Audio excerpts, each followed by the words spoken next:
tried and I tried and I tried to make them understand. I tried and I tried and I tried and I tried, but they just can't understand. I tried and I tried and the Lord know I tried to make them understand. I tried, I know I tried, but they just can't understand.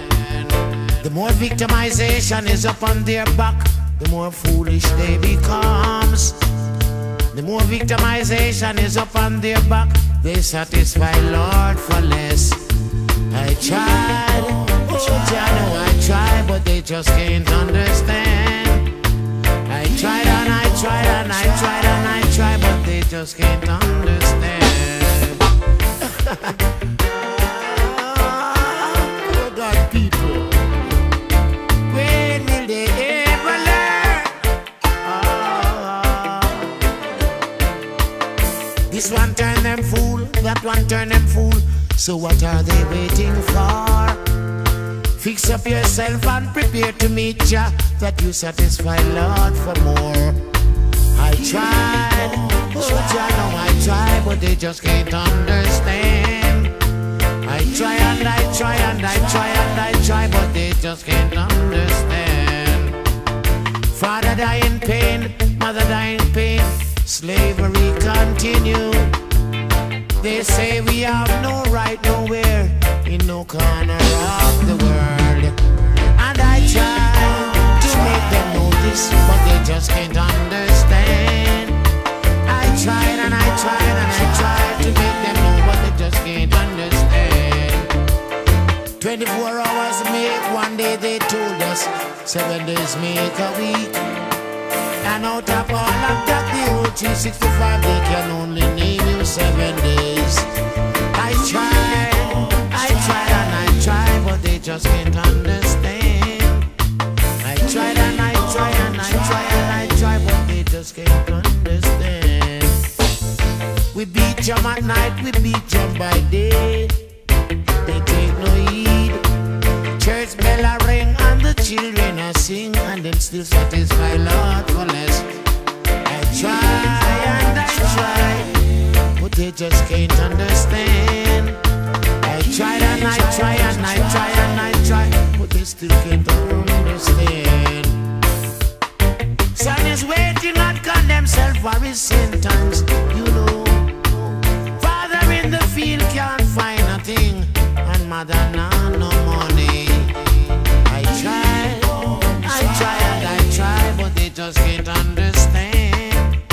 I try and I try and I try and I try, but they just can't understand. My daddy was sure, my mommy was poor. They ain't got no money. Still nobody, all I need to see is love.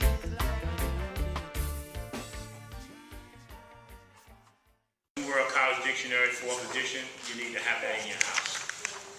You need to have the Black's Law Dictionary in your house.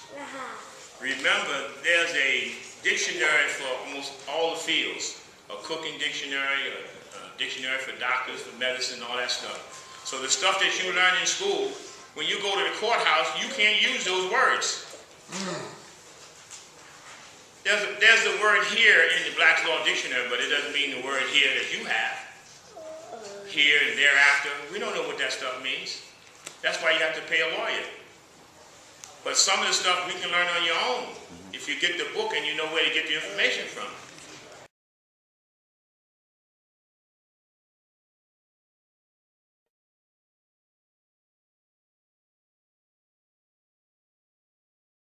Way and Ali Bey and yourself, we go get to the real meat of what it is, as opposed to kind of glossing over this demonstration.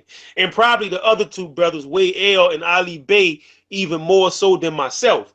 Now, with that being said, I just like to point out something in regard to what these people are saying and doing.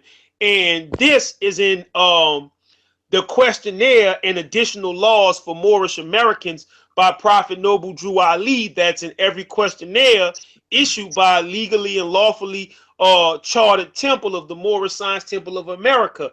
And that is Act 4, because I want to break something down about this in that regard. Act 4 states that all members, while up making public speeches, must not use any assertion against the American flag. Let's stop right there. So let's really talk about what that means. I'll read it again. All members, while up making a public speech, must not use any assertion against the American flag. Well, let's talk about what the American flag is and how Prophet Noble Drew Ali is using it in this situation. Now, with that being said, the American flag itself is just a flag. It is a symbol. And what Noble Drew Ali is saying is that they must not make an assertion against the American flag. He is not necessarily talking about the flag itself or the 50 stars and stripes. What Noble Drew Ali is talking about is that when you are up making public speeches, don't make any assertion against the principles of what the American government is about. Don't get up and make any speeches against the United States of America or against the government of the United States of America. That is what he means when he's talking about making an assertion against the American flag, because the American flag is that symbol. Now, what you hear a lot of these particular brothers from that school of knowledge come up and say, they'll say that, oh, that American, that's not a flag. That's a symbol of commerce and trade. That's a banner and it's that and other. So basically, when you're doing that and you are basically denigrating the federal government, denigrating the states, denigrating the Constitution, denigrating the statutes, the laws, and the municipal codes of the municipalities in which you live or the cities in which you live. Red flag.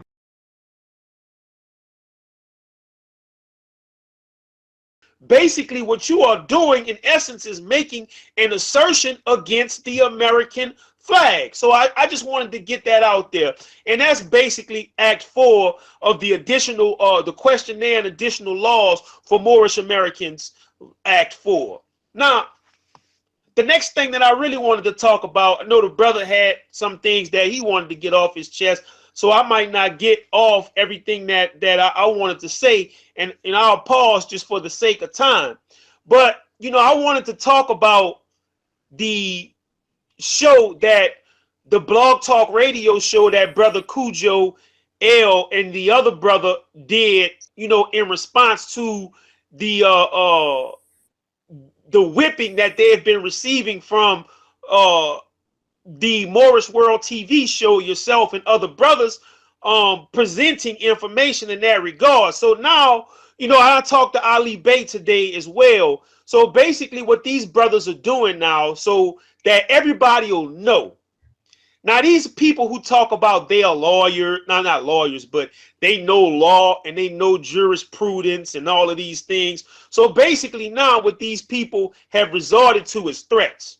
Oh, come on, let's meet and we'll talk about the law, or we'll bust you up, and all of these different types of things now, which shows the world that these people are not the individuals, or these people are not the persons that they are saying that they are when they say that they know all of this information, but now they have to resort to threatening you, threatening Ali Bey, threatening me, threatening Way L, because now right now what is happening is the strongest stand against the foolishness taught by Taj Tariq Bey is being done. And Red flag. It's because in this particular video, they are taking shots at RV Bey publications and specifically mention a loved one of mine, all right? Which would be my mother, as you already know. You're a weirdo. Your mother must be. Don't talk about my mother. So this was their foundation for this particular video. And in this video, they acted as if Way L, Wrong Way L, etc., was a victim. You know what I mean?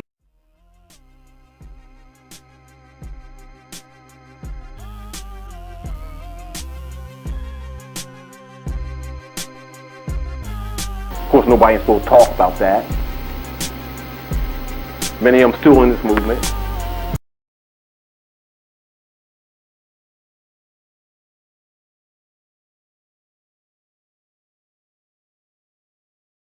Like that was the foundation. Like somebody just mysteriously threw a shot at this guy, and I'm like, that's not even the case, because it was a while ago. You know what I mean? I mean, since some time ago, this dude has been mentioning RV Bey in a derogatory way. There was a writ that was they wrote something up like in May 2015. We didn't find out about it until like January this year. And when we did a show on it, and basically they got attached at that particular moment. We talked about the energy and the mentality of it.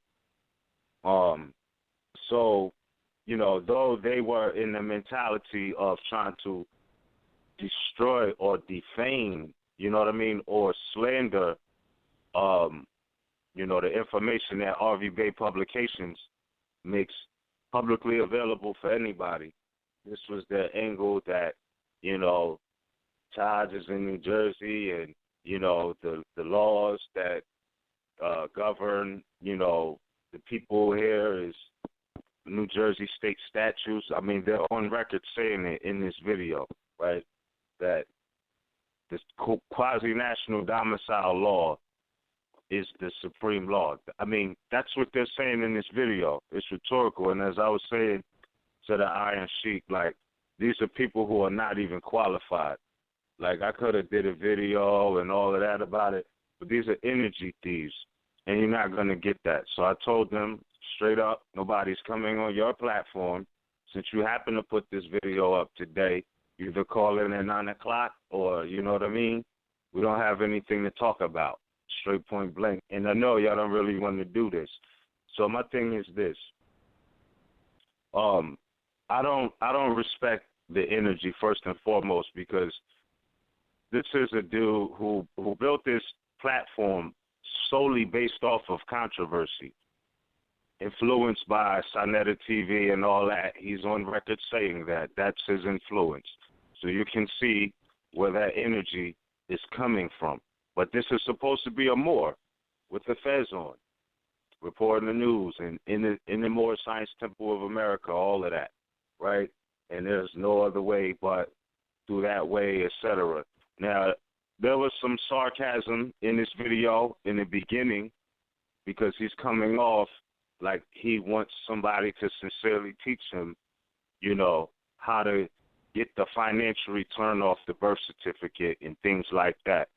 But anybody who really studied RV Bey Publications already knows it's blatantly objected to that we don't even think about, you know, that type of process, or do we promote it?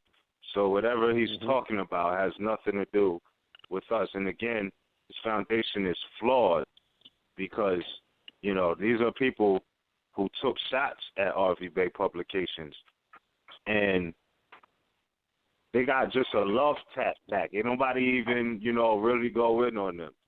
So to come off like, you know, somebody scratched you, you know, it's kind of lame. Or somebody just happened to feel like they wanted to. Y'all have been asking for that for a while. And, you know, the mentality is really lame and played out to me. You know what I mean? My thing is, they have no real information to stand on, to share, no de jure information, meaning that they're trying to have a conversation about law and they're not qualified to have this conversation. And I'm not just saying that to say that. That's an actual fact. So I just wanted to talk real quick because of some of the things that I heard on their Blog Talk show. One of the things is that, you know, they like to call these people here colonialists, or these other citizens outside the Moorish race or whatever, or the federal government. They like to call these people colonialists.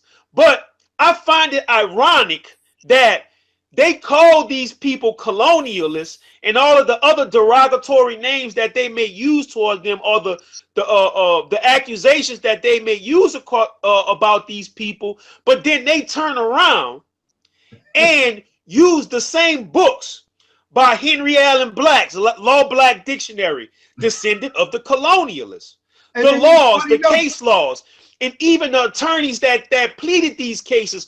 All of these people are descendants of the so-called colonialists. All of these people in these case laws that they like to try to quote, or misquote rather, all of the people who presented these cases, for the most part, are people who had licenses to practice before the bar of the various states in the Union. Well, I knew so, go bring it out. Bring it out, bring it out. So I find that ironic, but then when the Asiatic or somebody else pop up and they, like the brother was saying, like the brother Aline was saying, you know, go get a lawyer. And see, this is how this is a crafty science that they use. So basically they'll tell you, oh, well, you can't use them. They are barristers before the bar, and they work for the Queen of England and all this kind of crazy, retarded madness. They'll tell you that just so they can disarm you from going and get someone who actually know what in the world they are talking about.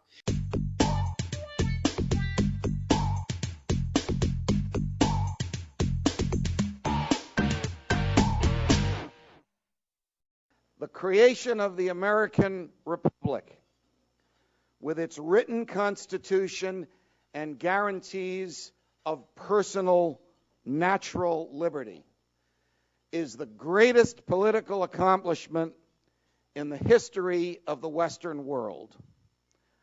Unfortunately, almost from the very beginning of the creation of the Republic, those elected to preserve the Constitution began to dismantle it. In virtually every administration, from George Washington to George W. Bush, the government has sought ingenious ways to evade and avoid its obligations under our founding charter. But a little bit of background first. When we were colonists and the king and the parliament wanted to raise money, one of the ways they did it was by the use of the Stamp Act. The Stamp Act required of colonists, not of people in the motherland. I mean, it's crazy because even Noble Drew Ali himself consulted for attorneys or lawyers, if you will. And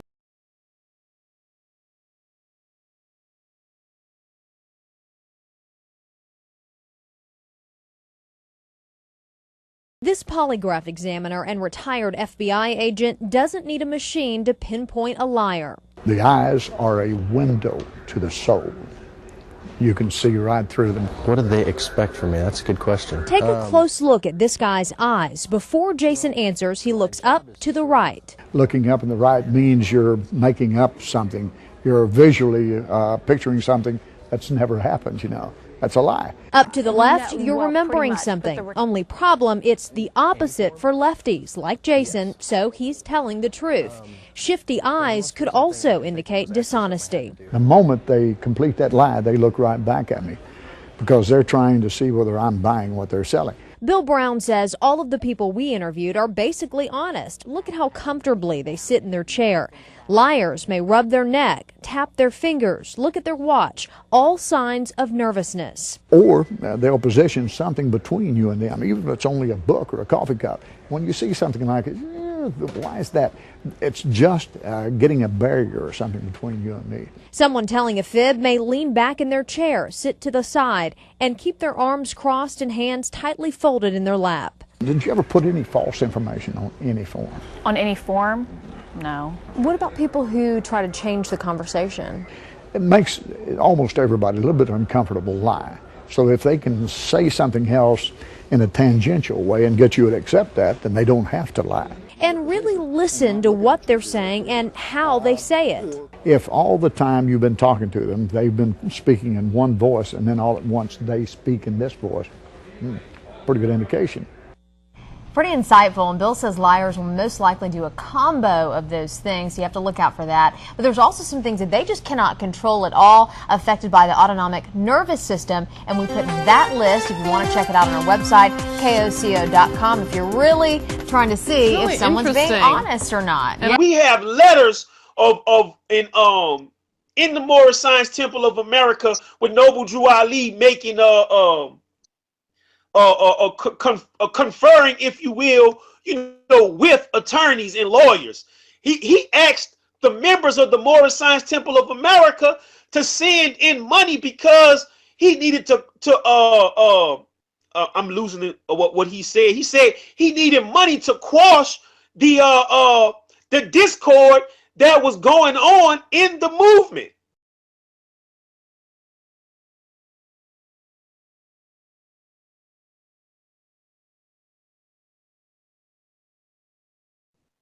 So what discord? Meaning he needed attorneys and stuff to begin to battle the people in the temple who were debating with him and who were fighting with him for power. So if Noble Drew Ali used attorneys and lawyers, what's your problem? So I wanted to talk about that. And one more thing, and I don't want to be all night with this demonstration, but I'll probably come back on and address some other things. So, the brother made reference to me when I said that statutes are the law of the land. And then they talk all crazy like, oh my God, did you hear what their brother said? He said statutes are not the law of the land. Basically, the definition of a statute is nothing more than a law. Statute and law is the same thing. You can look at any legal dictionary or law dictionary like they like to go to, and I'm pretty sure Ali Bey probably covered this in the last show. A statute is a law. So basically, a statute is a law that proceeds from a legislative body. So if statutes are not law, then what in the world is law if we don't have this information or these laws, if you will, proceeding from legislative bodies of the various states?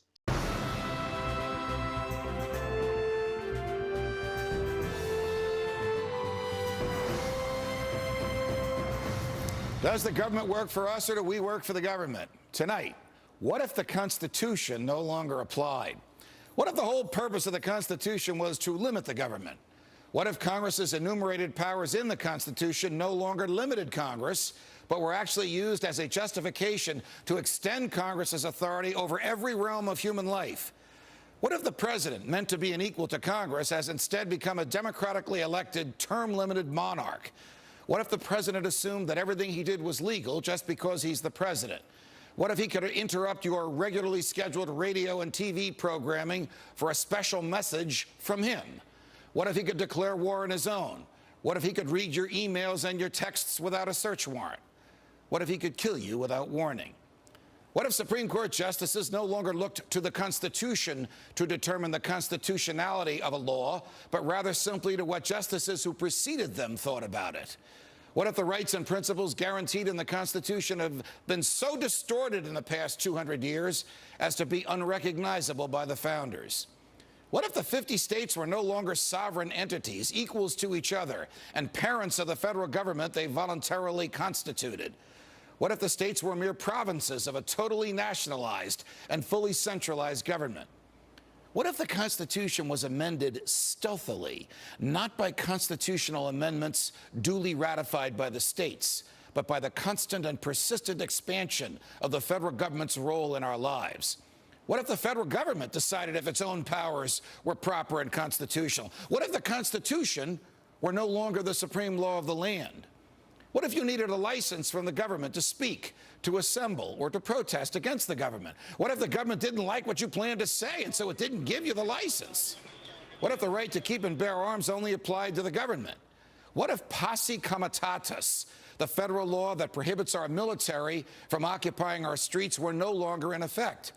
What if the government considered the military an adequate dispenser of domestic law enforcement? What if cops looked and acted like troops and you couldn't distinguish the military from the police? What if you were not secure in your person, in your papers, and in your property? What if federal agents could write their own search warrants in defiance of the Constitution? What if the government could decide when you were and were not entitled to a jury trial? What if the government could take your property whenever it wanted? What if the government could continue prosecuting you until it got the verdict it wanted? What if the government could force you to testify against yourself simply by labeling you a domestic terrorist? What if the government could torture you until you said what the government wanted to hear? What if people running for president actually supported torture? What if the government tortured your children to get to you? What if government judges and government lawyers intimidated juries into convicting the innocent? What if the government could send you to your death and your innocence meant nothing so long as the government's procedures were followed? What if America's prison population, the largest in the world, was a cruel and unusual way for a country to be free? What if half the prison population never harmed anyone but themselves? What if the people had no rights except those the government chose to let them have? What if the states had no rights except to do as the federal government commanded? What if our elected officials didn't really live among us, but instead all had their hearts and homes in Washington, D.C.? What if the government could strip you of your rights because of where your mother was when you were born? What if the income tax was unconstitutional? What if the states were convinced to give up their representation in Congress? What if the government tried to ban you from using a substance in your body that is older than the government itself?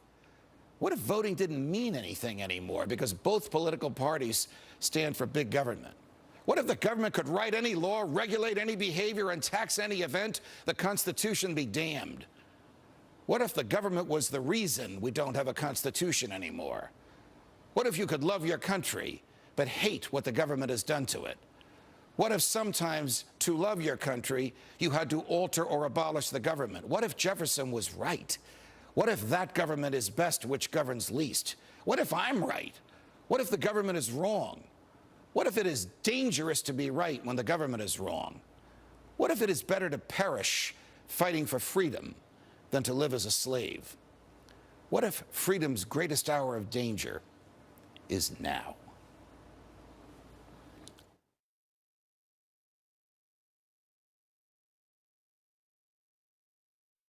Y'all see, it's a conundrum because what goes on is that it is so much gobbledygook involved in that psychology, so much information being put out that people don't realize and see that at one point they'll say one thing and then they'll go around 360 degrees coming back to the same point and then will turn around and say something totally different about the situation. Like, for example, they'll talk about, oh, well, the Pope of Rome run this thing, and they derive their power and authority from the Pope of Rome, right? So you go out there, you tell people about that the U.S. or these various states and bodies derive their powers from the Pope of Rome. And then they'll turn around after that, and then they'll tell you that everything is still under the Queen of England. Y'all see the psychology in this? It's just insane. So who's running this thing? Is it the Queen of England or is it the Pope? And then they'll say, well, they're both running. It's all the same thing. Well, no, that's because you don't read history. You have to understand that the English, the British crown, if you will, it has been through generations diametrically opposed to the papal throne. They wouldn't give King Henry VIII a divorce from his wife. So Henry VIII ended up forming a whole new church based upon principles and teachings that was diametrically opposed to Rome. So how could the Queen of England and the Pope be the same thing when one has a foundation in the Church of England which broke off from the Pope, and the other one is basically the papacy that was founded by Constantine? So, you know, I just wanted to touch on this thing. And before I go, you know, I like to talk about this whole agent thing, right? Because, excuse me, Moors, thirsty. So with that being said, they basically accuse Ali's men, its members, its leaders, brothers like myself, brothers like Wade L, they accuse us of being agents, correct? And saying that we have European handlers. Now, here's the thing, saying that we work for COINTELPRO. Now, let's say this, Brother Taharka. Let's just hypothetically say that we were COINTELPRO and we worked for the feds or the government and so on and so forth. With that being said, that goes to show you that they do not understand how COINTELPRO worked back in the day. COINTELPRO did not work by men, grown men at that, standing up against something that they did not believe in and addressing it publicly and asking for a debate, asking for public debate, showing our sources, showing our resources, right? COINTELPRO works by operatives. And basically, if we were COINTELPRO or operatives, or what he said, Ali, what we was the Black Shield or whatever. The Black Shields. Right, exactly. So if we were these things, we wouldn't be on Morisco World TV talking about that. We would infiltrate the Moors Order of the Round Table. We'll infiltrate Tariq Bey.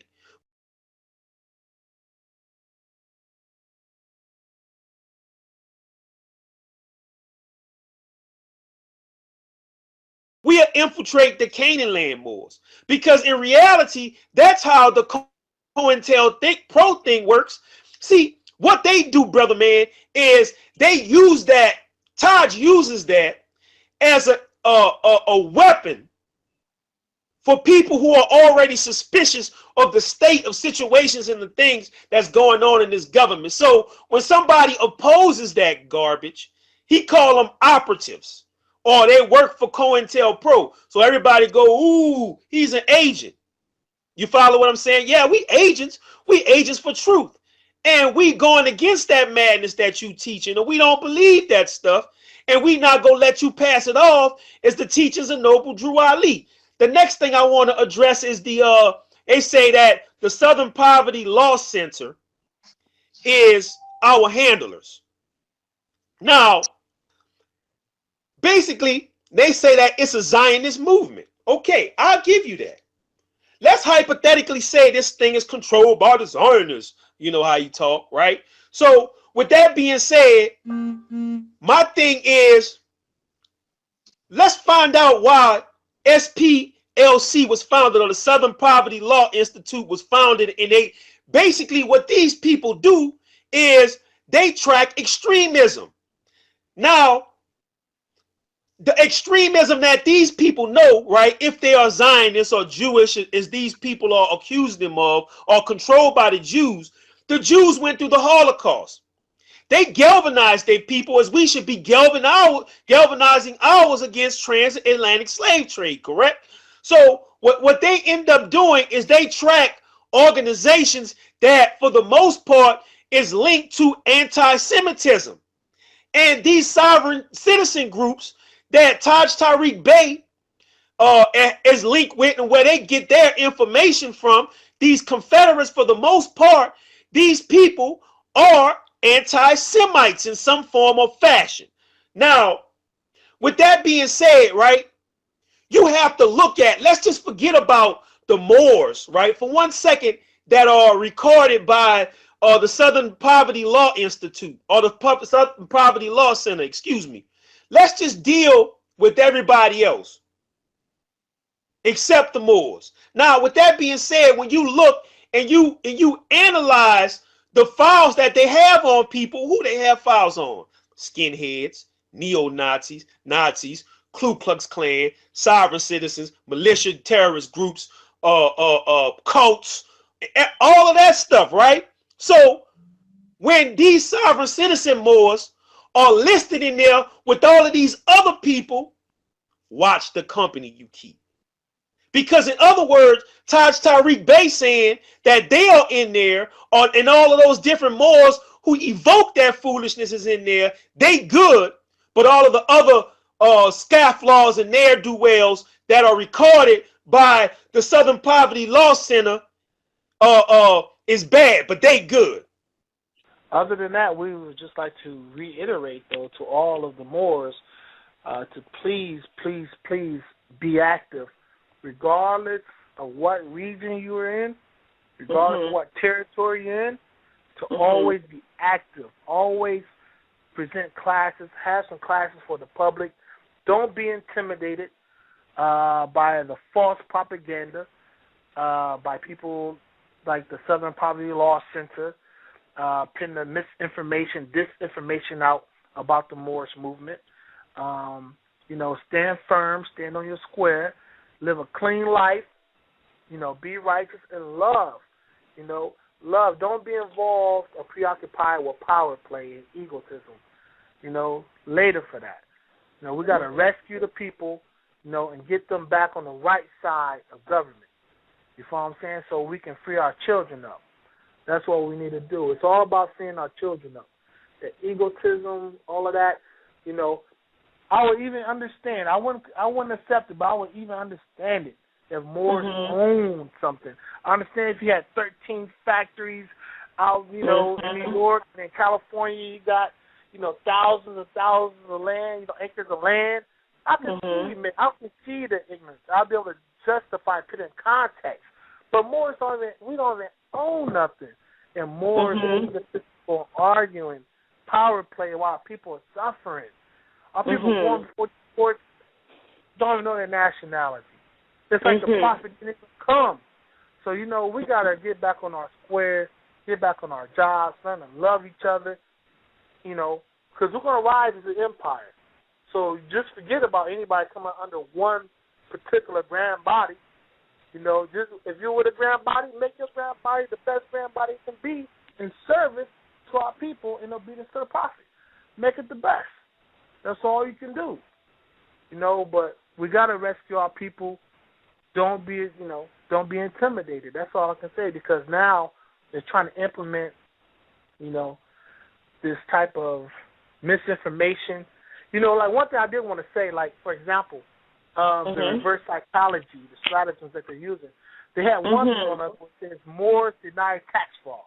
I've probably seen that myself with the Grand Sheik in Louisville, Kentucky. They had Moors deny tax fraud. Now, they were asking all kinds of questions about Moorish history, Noble Drew Ali. They asked a couple of questions about the tax, about taxes, but it wasn't even about taxes. But the thing is this is what I'm saying. They titled it, after it was all done, wrapped in the can, a couple days later, whatever, when they aired it, it said Moors deny tax fraud. Now, for the Moors to deny tax fraud, right, that would instinctively, it's implied that Moors was indeed charged with tax fraud. If you're denying it, that means somebody charged you with it, right? Right, Nobody exactly. Nobody ever charged us with tax fraud. Nobody made no allegations of any criminal wrongdoing. But the thing is, they seen that our people was gravitating in this area in particular, up here in Indiana, Fort Wayne, South Bend, Indianapolis. Moors are coming through full steam ahead. Let me say that. They're coming through by the numbers. But so what they did is they said, whoa. We got to somehow criminalize this or demonize it. They had nothing on us. They still don't. But they had and me in particular, like I said, I've never been arrested for nothing. Never. I'm not done my stuff. I just never got caught back in the day, back in the days of ignorance. But my point is, they had nothing on me where they could demonize the movement. So they had to make it up. So they said Moors denied tax fraud. And we was never charged with anything. That's just one example of how these are the stratagems that they're using. We're not out here wilding out. Moors, majority of the Moors are peaceful, orderly, law-abiding. We have, like any society, a couple of knuckleheads out there doing some crazy acts, like any society. You follow what I'm saying? One police officer who beats up a guy for no reason don't mean you can blame the whole police department. You can blame one Moorish American who does something silly. But the thing is, they want to show us on the Southern Poverty Law Center's website, right, in conjunction, or not in conjunction, but in comparison, or trying to make it some similar observation of us with these radical Europeans, like I said, who's out here carrying firearms and shooting it out the police. Moors not about none of that. So I'm just saying, don't let that, don't become a victim of reverse psychology where you lose focus and determination to rescue your people. That's all we're saying. You know what I'm saying? Stay focused on rescuing your people. You know, and Allah will see you through. There's no mystery about it. Allah is real. It's the truest reality. It's the truest force in reality. So as long as you live in a clean life, you won't want for nothing. Your finances be over. That's order and order. That's what the Bible means when it says, pursue the kingdom of God first, and then all things will be added onto you. And I'm going to say this before we wrap up. I'm going to tell you, there's been a time where, I thought, man, our people just don't want to do right. And this was a long time ago, years ago. I mean, it's about 10 years ago. And I said, I'm just going to stay to myself. I'll come across somebody who want to know the knowledge. I'll teach them. All devout Moors go through this thinking, But I was like, I'll stay to myself for, a few months. And let me tell you, those were some of the most troubling times in my life when I said I'm just going to stick to myself and not be out here on behalf of the people. I was going through hell. You know what I'm saying? So it's like Job. It was like Job in the Bible. I was running from my mission. I was like, you see what I want to do, right? It's going to do me. You know what I'm saying? But once I did that, Allah was ripping my life up in half. And when I got back on the job, when I got out here for the people, I don't want for nothing. And I'm very comfortable. In spite of the slander and the libel crap they put out there through, Southern Poverty Law Center, that solvents of black crap. And the Anti-Defamation League. We can't leave that out. All of that slander. Yes. You know what? All it did was get me more brothers and sisters around the country. More I didn't know before. So what they did, all they did was help unify the movement, my book. Because I had Moors calling from all around the country.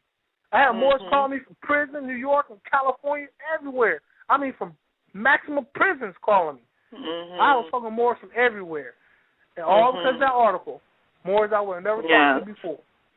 So I just say this, that Allah will take something even negative that your enemies might hurl at you and make it something for the benefit of yourself and your people. Right.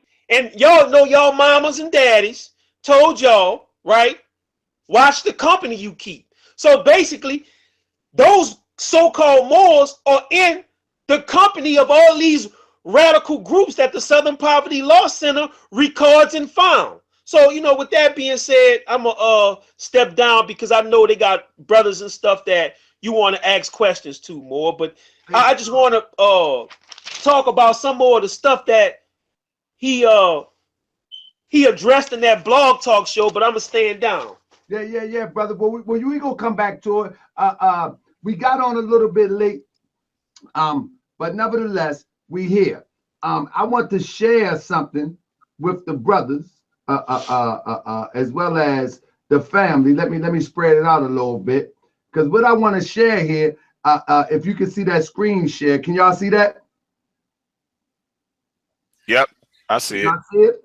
All right, so family, listen. This is not a game here. Now I did this in paint and I had to do it real fast. I got a whole bunch of these. Now this is from Cop Block. Badges don't grant extra rights. And what this is actually a blog, right? And so, but what I did was I moved this around from one of the pages just so I can match it up with this. So when you look at this blog right here, you're actually looking at a copy and paste from RB Bey. So this is RB Bey over this side, and this is the blog over here. And all they did was switch it around. So when you look at, now I can go further, but I want my brother Abba to come in. And you can do this research for yourself. I'm going to show you how you do it.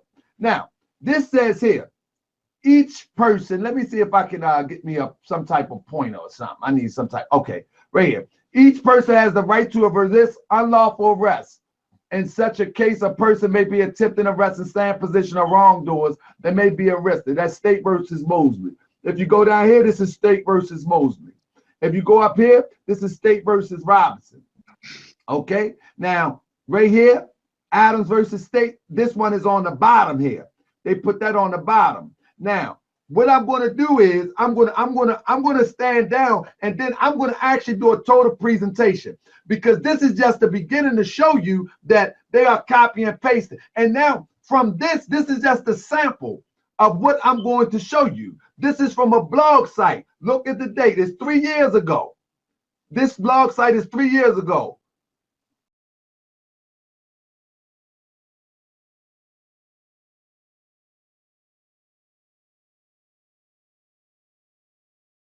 I'm going to prove that this came after this. I'm going to prove. And not only that, I'm going to go from web page to web page, and I'm going to prove that they only are copy and pasting. Now, mind you, as I said, then we're going to find out who runs this page. If I can't get to it tonight, what I'm going to do is I'm going to upload it on Morisco World TV. I'm going to do a presentation with it. I'm going to show you page for page, that these guys are doing nothing but copy and pasting.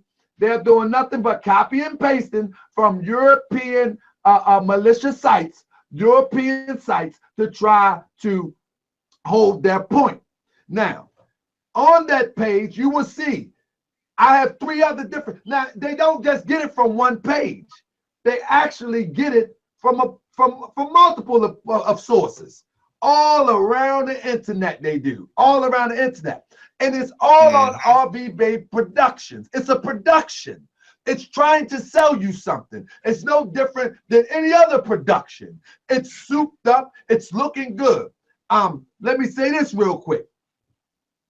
I want to ask those who subscribe to this, how has this benefited you beyond knowing something different?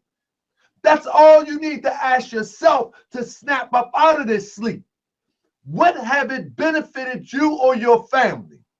Now, ask yourself and be honest with yourself. Have you been a criminal? Have you broken law?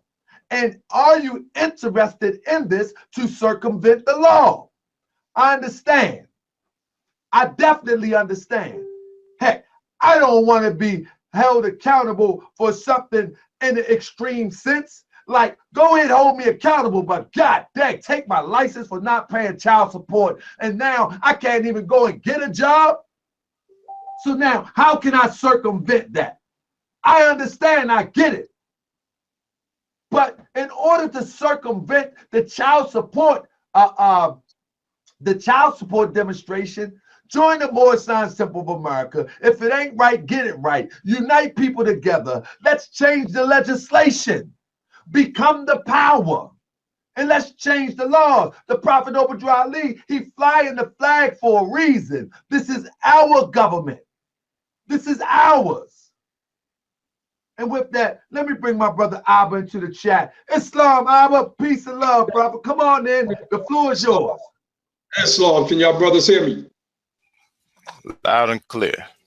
Islam, I'm going to be brief. First, I want to, give honors to you Moors again, Ali's men, for the job that you all are doing in taking up this particular issue, something that I've personally been fighting for the past 4 or 5 years.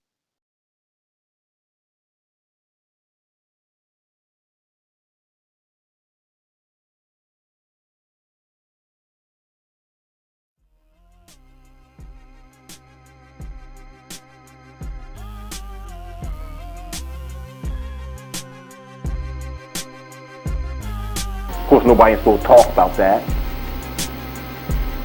Many of them still in this movement. You understand what I'm saying? To kill the civic side of this movement so people can think it's just another black religious Islamic sect. You get?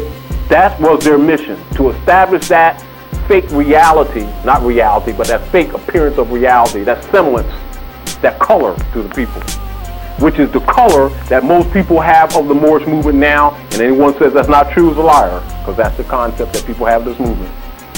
Until we came out and started reaching out to them while everybody else was being silent, condemning us for doing it too.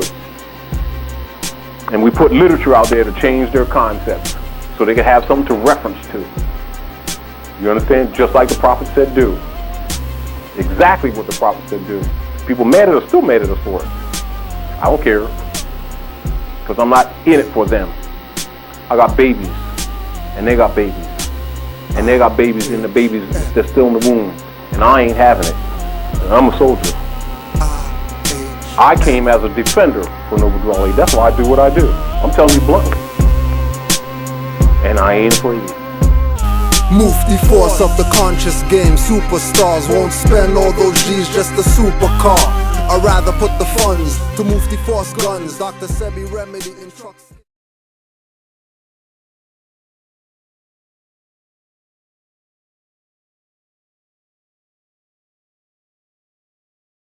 I've been vilified and crucified for taking up this particular fight, even by members of the Moorish Science Temple of America. So again, I want to give you brothers honor.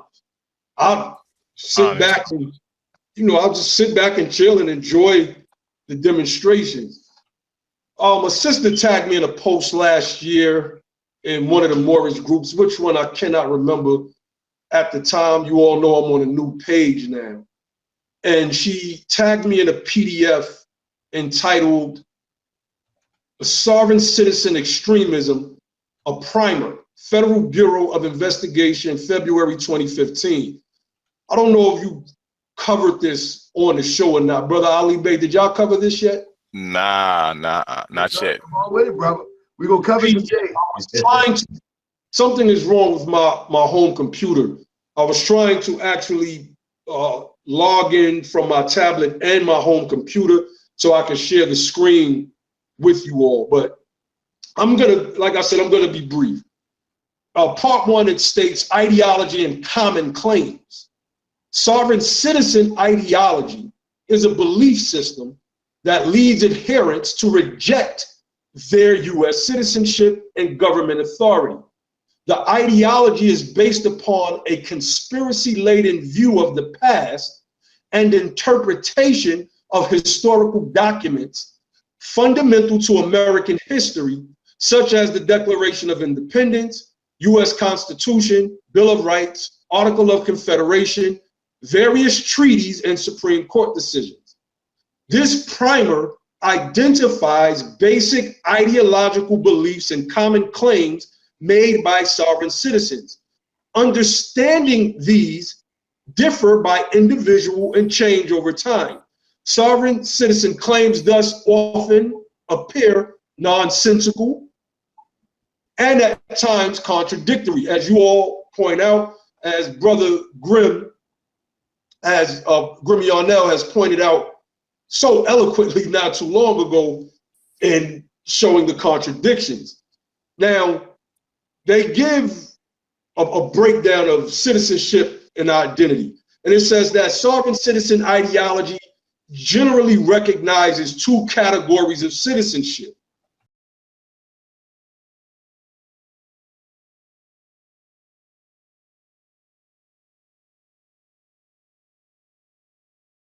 Everybody's coming up.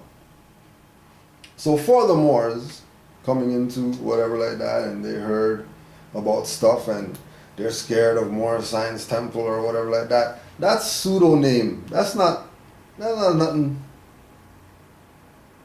How come they never say Moorish Divine and National Movement ever? They never ever bring that up in their propaganda or whatever. They talk about Moorish Nation and Moorish whatever, Moorish Science Temple and all these different sects and branches, but certain things, they don't touch because they know what's up. Because they know what's up. Right? We're going to show you how much they know what's up, because we're going to start with questions today, because we have to get through this one. We have to get through this one today, because this one's hot off the press. Right? It's hot off the press. So, Moore called me yesterday. Yo, Kudro, I don't know what to do. It's good.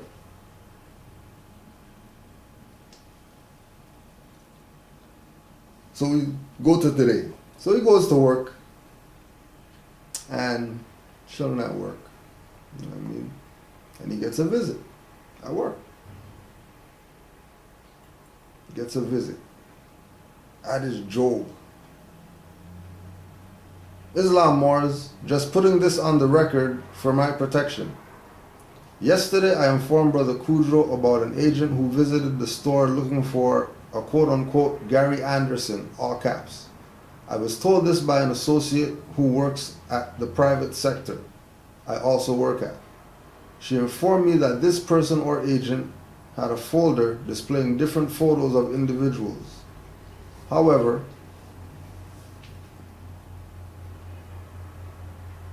to further gather more information about what was going on, it was cut short. An individual continued talking to an assistant manager who stated that the alleged agent that I go by my appellation, Trey L. Conversation was continued. The alleged agent discontinued the conversation, proceeded toward the exit, and the agent began to walk with the associate who called me, "See you later." Agent replied, "See you later."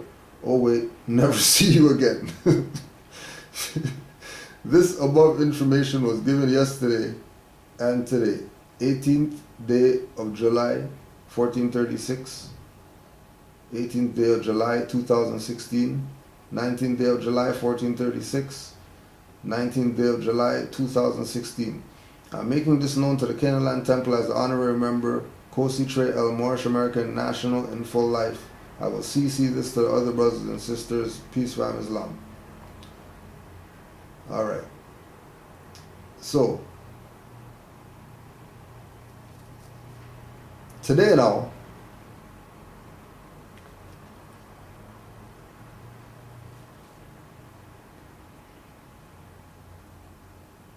today, I went to work, and when I got there, I see a bundle of policy enforcers in the middle of the parking lot. I laughed a bit, but wasn't concerned because they began to leave the area. So it's about 10:45 a.m. I alert Brother Kudro that a few individuals show up at the store. I glanced at one of them, just remained calm and continued my work. Maybe about 50 minutes later, they both showed up. Oh, that was me. About 15 minutes later, they both showed up in the area I work at of the store. The one in the red shirt proceeds to go upstairs. The other in the black shirt began to walk by saying, "Hello, Trey. Can I call you Trey or Trey L?" I replied, "My name is Kosi Trey L. Can I help you with something?" So the one in the black suggests we talk in private. I told him, "No, I'm good talking where I stand." So the manager stayed, and then the agents and I began to converse. Before I allowed them to talk, I told them for my safety and theirs that I'm going to record the conversation. Mr. Black states, "Not without my consent." I said, "What? I have a right to record you because you haven't identified yourself properly." Mr. Black tells me, "I'll arrest you if you record me." I said, "Wow, so you're going to violate my rights and kidnap me?"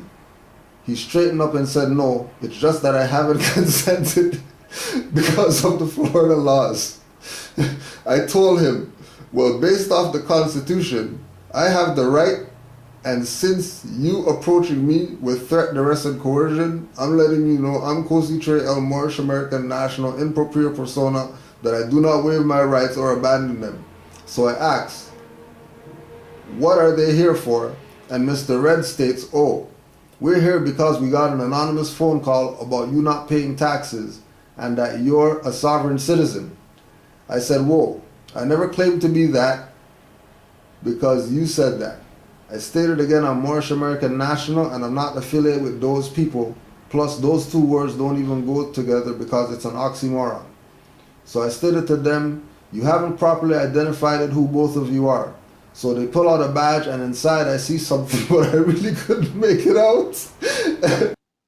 Original state citizens, quote unquote, with a capital C, who allegedly existed prior to the Civil War, and 2 fictional U.S. quote unquote citizens with a lowercase c, who are an artificial consequence of the 14th Amendment. Now, we've broken down these arguments over time, and Brother Ali Bey has done excellent work on this particular topic of the 14th Amendment. We've put it on the website, our website, www.morissciencetemple.org. Particular paper, they have Moors. They have an ID, Moorish National. They have the Moorish flag with the flag of the Battle of Bunker Hill, aka the flag of New England, which they call the Continental flag, which has no bearing on the United States of America, has no bearing on the Moors or any treaties being signed, etc. But it goes on to state, some sovereign citizens claim to have a special indigenous heritage that predates the founding of the United States. They're speaking about Moors, which renders them immune from government regulatory authority in most laws. They may claim membership in fictitious nations, states, or tribes and attempt to attest to the validity of such associations by presenting official-looking identity documents, licenses, badges, certificates, or credentials. Such claims are frequently advanced by Moorish sovereign citizens who have broken away from the original Moorish Science Temple of America, to which they put MST of A in parentheses. So what the Federal Bureau of Investigation has done, these professional investigators, they have shown that in this particular memo, that these people are not the Moorish Science Temple of America. And this is something that I believe everybody who is fighting this particular fight should have in their possession. So please email me, lordabba@gmail.com, and I'll get you an email to get you this PDF to your email so that you can have it, read it, share it yourself.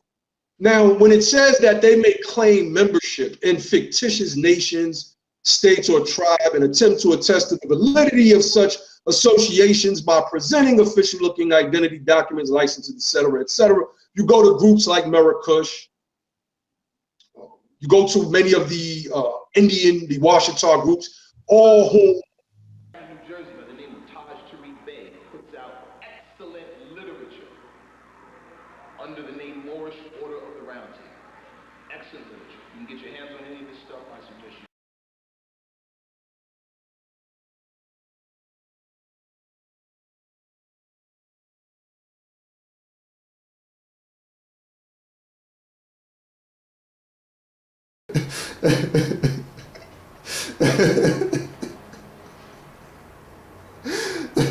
So they pull out a badge, and inside I see something, but I really couldn't make it out. So again I asked, do you have 3 forms of ID? Mr. Black said, what 3 forms of ID? I replied, I do not have to give you anything. Do you suspect me of a crime? Mr. Red replies, no, we don't suspect you of a crime. We're just here to understand your beliefs. So first was taxes. You think these people don't recognize who the Moors are? What the hell are you talking about? This is FBI going to a Moor's work, right? FBI going to a Moor's job.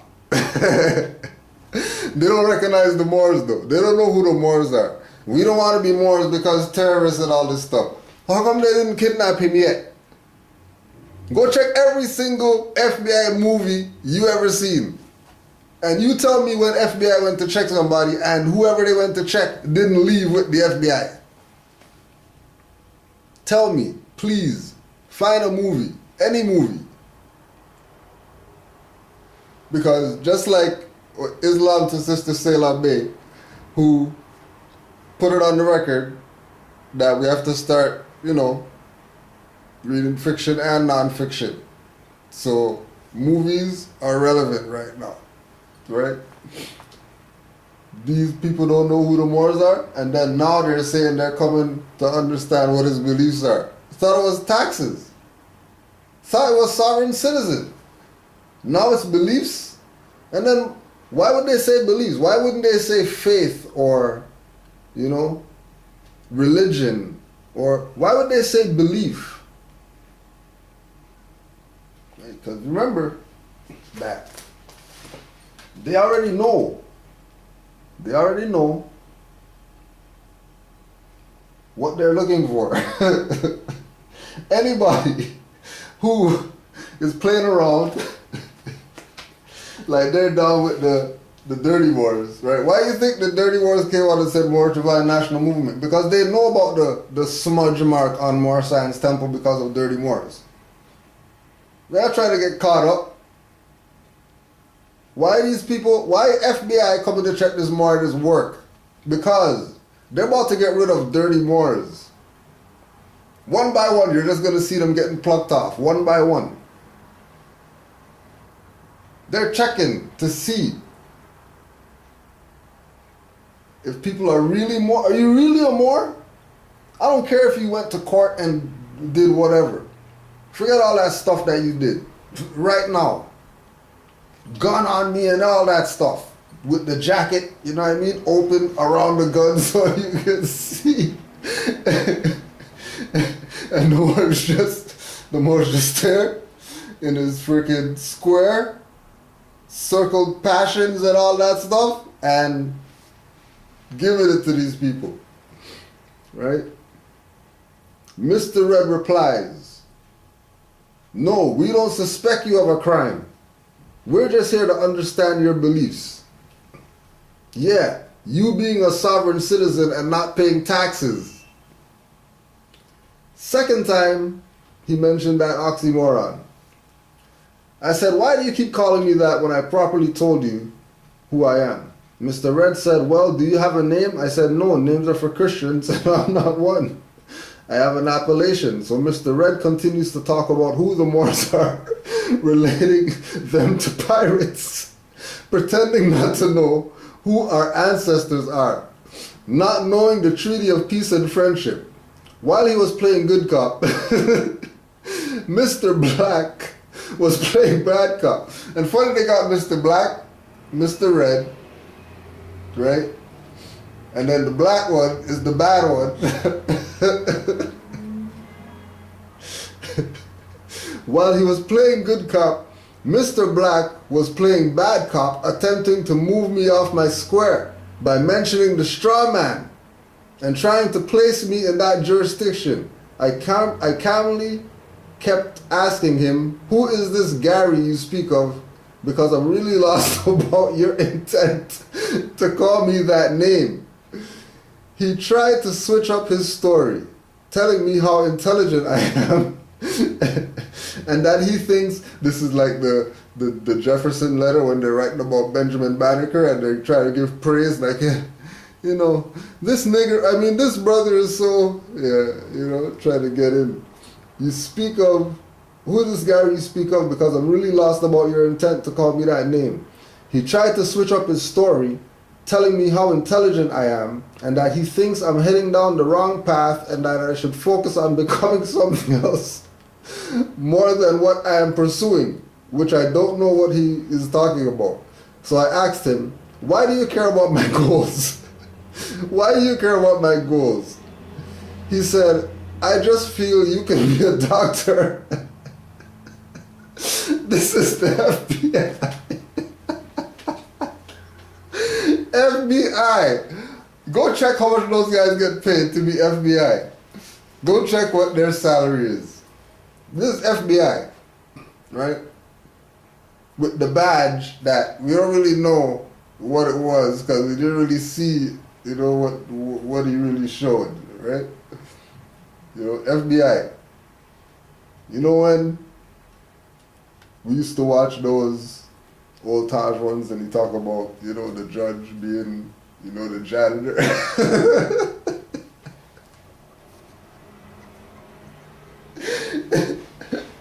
They just found two guys, right? They just found two guys and sent them to go to this individual's work. Now, Florida's a big jurisdiction. There's a lot of Moors in Florida. So they got some fake guys with a fake unmarked car with some fake badges to pretend to be the FBI to come and talk to a Moor at his job about why he's not paying taxes. And please, I'm just doing the class right now. If you want, I could put you on hold and you could just listen.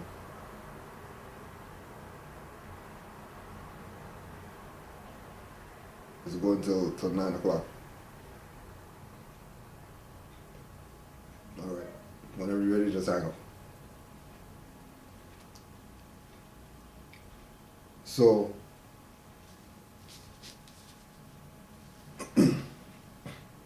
they created some people called FBI to come to this guy's work.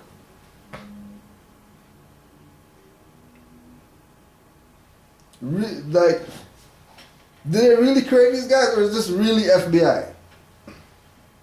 Because somebody's gonna, like, if it's fake people, if it's fake FBI, somebody went through some, you know what I mean, real far lengths to be fake FBI to come talk to this Moor at his job. You know what I mean? Like, you know, because they didn't identify who they are, so they could be anybody, right? But, you know, let's just say, you know, it was really a badge that they showed, you know, and they're really FBI. Police officers in North Carolina made up fake 911 emergency calls in order to enter residents' homes. Essentially what they were doing is that they were showing up on people's doorsteps, knocking, saying, hey, we got a 911 call and they hung up. We need to check your residency. And so they would let them in. In one particular case, Officer A.B. Beck entered a person's home and then found marijuana and a marijuana grinder and took the person to court. What we later found, though, was that this call never happened, and this police officer and several others were making these things up simply to enter homes. So the judge was incredibly upset by this and simply said, case dismissed. You can't enter someone's property without a warrant. This is a clear violation of the law. So this then prompted Lopez, the chief police officer for Durham County Police, to issue the following memo. It has recently been brought to my attention that some officers have informed citizens that there has been a 911 hang-up call from their residents in order to obtain consent to enter for the actual purpose of looking for wanted persons on outstanding warrants. So they were trying to work around the requirement to have a warrant in order to enter a person's home, Gabriel, and they were doing this in this incredibly illegal way. Right, but I have to say, as far as shady phone calls go, that was like sloppy, shady phone call work, right? Because not only, it wasn't like they were, at first when I read the story, I thought they were placing the phone call, pretending that it was, you know, a 911 call, but they were just making it up blatantly just to be able to enter the people's houses. It was a blatant lie. And what I found particularly interesting too is that when Officer Beck was questioned about it, he kind of just seemed to like nonchalantly say, yeah, I placed, you know, I said that there was a call and there was none. So it's almost like he expected it to be no big deal, or he expected not to be reprimanded. What causes a police officer to do this? Is it the sense that they are untouchable and they can get away with this kind of thing? This conversation that they're having with this Moor at his work, like that right now, he's on the clock talking to the FBI. Right now he's on the clock and he's talking to the FBI right now. And they're questioning him about sovereign citizen and taxes and beliefs. And they know that he's a Moor because they came, remember they came to him and they said, Trail. Do you know what we call you, Trey or Trail? They didn't start with the straw man name. Why didn't they start with the straw man? Because they recognize Moors, that's why. Because this is not just some little stuff that some black guys are doing. This is really what your salvation is. If FBI is not going to just shoot him up and say that they found a gun on him or whatever, then I would say it's a benefit to be a Moor and know about your nationality and birthrights. If the FBI is going to come check him for taxes or sovereign citizen or whatever, or what his beliefs are, and not take him with him,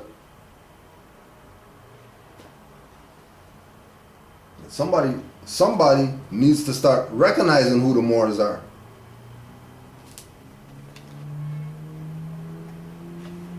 Somebody needs to start recognizing who the Moors are. and stop playing like they know who the Moors are because they saw Hidden Colors. You know who the Moors are if you saw Hidden Colors, or any of these BS whatever is talking about Moors, right? So I asked him, why do you care about my goals? He said, I just feel that you can be a doctor. I said, okay, it sounds like you're projecting your thoughts on me. So he asked if I get violent and angry, where I see myself in 10 years.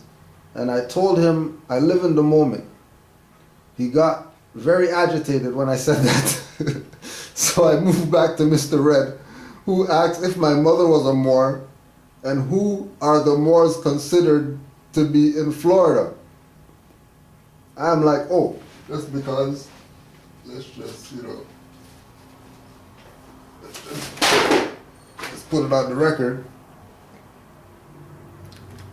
The Moorish essence of Pensacola, a legacy of exploration and cultural exchange from Estevancio to Tristan de Luna by Brother Jeremy Samuel. Right?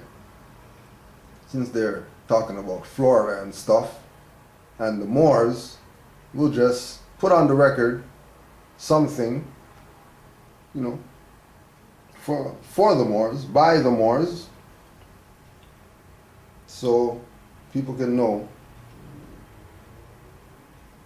that being a Moor is real. Even the FBI knows. Or the fake FBI. Whichever one it is, they know. We have not called anybody a name. We have not disrespected anybody as it relates to calling them out their name. I'm talking about threatening to punch them in the face, and all of this old craziness. But on the flip side, they have did all of this. They have called names. I'm talking about some stuff, and I mean some crazy stuff. But nobody has disproven anything. Nobody has disproven anything. Insane. Insane. Yeah, you know more. Let me. Yes, come on, my brother. Yeah, Islam. I just wanted to say, excuse me I just wanted to say, particularly, this brother from Canada. This brother has been cursing brothers out for years, online.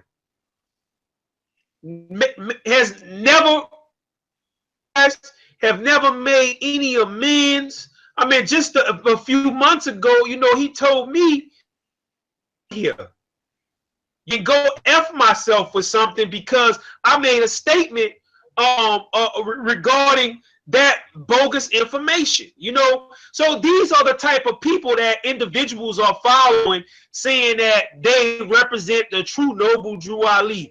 Prophet Noble Drew Ali never advocated that. Noble Drew Ali told us not to use profanity even in the mildest form while making public speeches. So, exactly, this is what we dealing with these people, cursing us out, cursing other individuals out, slandering other individuals, calling names in that regard. So, line is that people need to analyze it. Oh, another thing that I wanted to bring up that brother said on the show, right? Just to show you the character of people that you are dealing with. If you go back to his blog talk show, Brother Taharka, yes, he made a statement that in the temple and stuff like that. And he made a statement saying that he tells sisters to go to the temple and dress provocatively, to go in the temple to see what's going to happen, and just to see, I guess to test the sheiks or whatever in the temple. Now, it almost escaped me because I told Ali Bey this earlier today. It almost escaped me. But I'm like, why would a Muslim, British American, or Moor, whatever they want to call themselves, tell a woman provocatively to go to a religious institution the Morris Science Temple of America Temple, whatever, why would you tell a sister to dress provocatively just to see what the men up in there go do? So this goes to show you what type of creep people are, or this guy is. And now I want to appeal to the logic Cujo L's followers, or the Canaanland Moors, if you will. Now, think about this, because I know you all addressed this and probably went into detail. This man, about what goes on the south of his border, worrying about the American flag, the red, white, and blue, when he should be worrying about the red and white Canada. Well, John Blackwell is a historian and the son-in-law of George Stanley, one of the key players in the creation of the iconic maple leaf flag.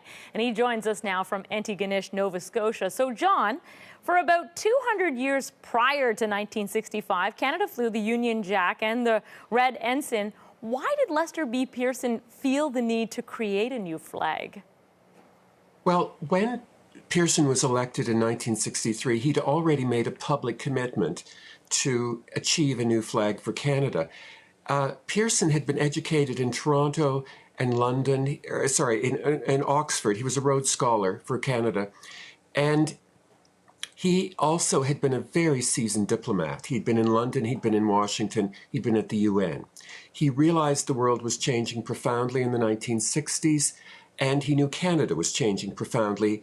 And the centennial of Confederation was only 2 or 3 years away in 1967. So he thought it was totally inappropriate for Canada to have what was really a hand-me-down, unofficial colonial flag. So he thought it was inappropriate, but a lot of controversy was sparked by this creation of a new flag. Tell us a bit about the debate there. Well, his first proposal was something that John Diefenbaker disdainfully dubbed the Pearson pennant. Pearson and Diefenbaker loathed each other to the depths of their being. And the Pearson pennant had been designed by Alan Beddoe, who was the leading heraldic authority and a consultant to the government during this rather tortuous process to achieve a flag. And it had 3 maple leaves in the middle, it had a white background, and at the side there were blue vertical stripes to represent the Atlantic and Pacific Oceans. And Pearson took this to a national convention of the Royal Canadian Legion in Winnipeg in May of 1964, and he was mercilessly booed by 2,000 veterans. It was devastating, and especially for him because he was also a veteran. But the veterans were outraged because they'd fought under the Union Jack and the Red Ensign in the First and Second World Wars, and many of them were of British extraction, and it was unthinkable that they would give up that flag. And you were just speaking of the other 2 flags. So after they considered thousands of proposals for flags that were submitted by Canadians, a special flag committee was actually formed, and they narrowed it down to 3 final designs. We just showed the first 2, the Pearson pennant and the Red Ensign with the fleur-de-lis and the Union Jacks in the corner. We have that graphic if we can pull it up there. And Yes. then there was the red and white maple leaf. And I understand that your father-in-law, George Stanley, actually played a role in the final design that's become so iconic. What did he do? Well, in March of 1964, John Matheson, who was Pearson's point person in the process for achieving a flag, he was Liberal MP for Leeds, which is in Eastern Ontario, centered in the city of Brockville. He went to Kingston, Ontario, to visit his good friend George Stanley, who was Dean of Arts at the Royal Military College. They came out of the college mess, and George pointed up to the college flag, which was flying over the Mackenzie building, and he said, "There, John, is your flag." And Matheson was quite perplexed. He said, "Well, how can we use the college flag for Canada?" And George said, "Well, all you do is you leave the white center, you keep the red borders, and you take out the college crest, and you put in one stylized maple leaf, which will represent the unity of Canada." Wow. And so At the last minute, when the flag committee was also in paralysis, John Matheson went to Alan Beddoe and said, please draw me a professional rendering of the Stanley design. And after some very clever political maneuvering by John Matheson, an NDP member of Parliament, Reid Scott, who was also on the flag committee, it passed unanimously, much to everyone's amazement. Yeah, I'd imagine with a fair amount of maneuvering. I understand, John. It was not easy. Yeah, it couldn't have been easy. I understand that you're the father of a teenage girl, and you've actually been speaking with other young Canadians about our flag, and many of which have known nothing ever but what we have, the red and white maple leaf. What do you think that flag means to Canadians today, as opposed to when it was created in 1965? Well, I think it's a source of great pride. The Canadian maple leaf flag is recognized and respected around the world. It stands out from all the other flags. It's quite unique. And I think it's become the quintessential symbol of our nation. Yeah, and it's a good-looking flag. John. It's a very awesome flag. It's simple. It's not controversial now. It is something that we can all identify with. And one of the things Pearson was concerned about was that French Canada, New Canadians, they didn't connect with the Union Jack or the Red Ensign. And I mean, if you look at all of the important events that happen now in Canadian culture and life, the sad events, the happy events, the flag is always there. It's on the coffin. It's being carried by the athletes in moments of victory. It is the essence of Canada. So,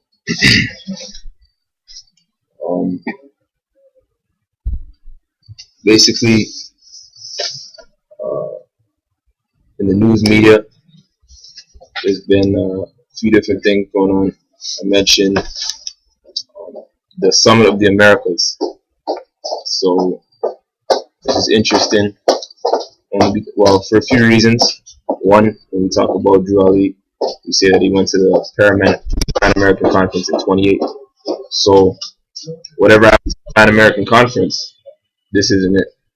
In the Pan American Conference, that was like the only thing that the countries in the Americas did come together.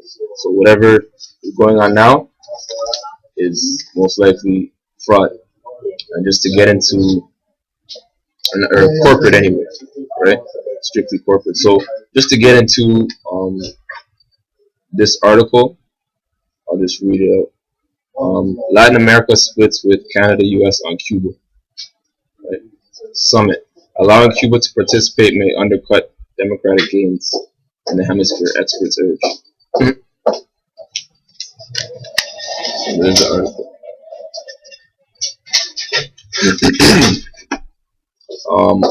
So it says, quote, Prime Minister Stephen Harper came to the Summit of the Americas with the goal of bolstering ties with the booming region, but left Sunday on a discordant note because of his government's stance on Cuba's participation. Canada and the United States stood alone in balking at an agreement to allow Cuba to attend future summits. That disagreement and a lack of consensus on backing Argentina's claim to the Falkland Islands scuppered a final declaration from the 31 participating nations. Even the summit host, Colombian President Juan Manuel Santos, declared it to be unacceptable that Cuba not attend the next meeting 3 years from now. Other major players such as Argentina and Brazil have echoed the sentiment. Harper emphasized that Canada has reached out to Cuba and does not agree with the American embargo of the country, but he said Canada is sticking with the summit principles that state that members must be democracy, an idea that originated under Liberal Prime Minister Jean Chrétien during the Quebec City Summit of 2001. Okay. So while we don't support the position of isolating Cuba, we do believe that the Summit of the Americas should be restricted to democratic countries and that Cuba should be encouraged to come as a democratic country in the future. ... And it's our contention that the Canadian policy is the way to get that kind of result, rather than the policy pursued by our American friends, Harper told reporters. What happens next is unclear. Santos said there would be a discussion of Cuba's participation at the summit 3 years from now, scheduled for Panama. Okay, and then it says under foreign policy, a little insert. The conservative government is trying to revitalize its 5-year-old America strategy, a policy of focused engagement in the region. Harper will fly to Santiago at the close of the summit for an official visit to Chile. But anyway, I want to go back to this part. This is a quote from Stephen Harper. Listen carefully. While we don't support the position of isolating Cuba, we do believe that the Summit of the Americas should be restricted to democratic countries. Okay? And that Cuba should be encouraged to come as a democratic country in the future. So he's saying come as a he didn't say change, become a democratic country. He didn't say because why would you say that? Nobody would say, like, people don't tell a person, especially not a prime minister talking about another country, yeah, just change your political system and you can come next time. People don't say that stuff. He's saying just, get down with certain corporate policies and certain corporate image, and yeah, you can come. Like, that's what he's saying.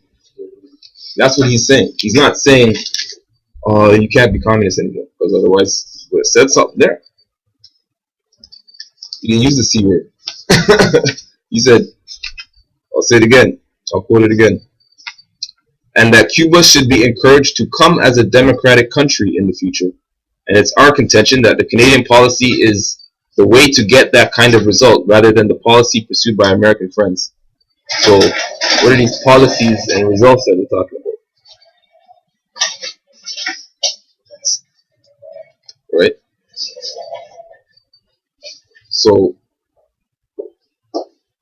it seems that his policy, right, or the Canadian policies, he's saying, is to come as a democratic country. So if you're coming as something, then you haven't changed, have you? You just put on I say, okay, I'm having a costume ball, I want you to come as a rabbit, and I want you to come as a pumpkin, and I want her to come as a chipmunk. So, you come as that. She comes, she's a chipmunk, he comes, he's got his ears, he's the rabbit. Because that's a quote. Right? That's a direct. What paper was that? In the 24, for today. Today's 24. So Harper responded to Fidel's comments? Is that what that is? No, not. Remember when I was telling you about the other 24 when Castro had something to say? Okay. Yeah, that's what we're going right now. Okay, so then in relation to what we're talking about with, first of all, if anybody doesn't know about it, Cuba wasn't invited to the Summit of the Americas, the only country, right, in the hemisphere. So Cuba had Fidel Castro, former, president of Cuba, made some comments to the effect of, in response to that decision not to invite them. So this is Castro Bashes Canada by Jessica Murphy, Parliamentary Bureau, Ottawa. Fidel Castro, Cuba's ailing former dictator, has written an article in which he blasts Canada and Prime Minister Stephen Harper. In an article published Sunday by a Cuban news agency, the 85-year-old calls out Harper and Canada for not taking sides in the thorny issue of the Falklands Islands dispute. Castro also takes issue with Canadian mining activities in Latin America. But he's not just critical of mining in the southern hemisphere. He singles out the Yankees, quote-unquote, for having, quote-unquote, forced Canada to extract bitumen, bitumen, from Alberta's oil sands, causing irreparable damage to the environment of this beautiful and vast country. Castro also raised concerns over Canada's membership in the Organization of American States, noting Queen Elizabeth is our head of state and it's not clear whether Canada is a colony, a republic, or a monarchy. Castro did have kind words for brilliant and courageous late Prime Minister Pierre Trudeau, who visited Cuba in the 1970s. The Prime Minister's office had no comment on Castro's rambling rant.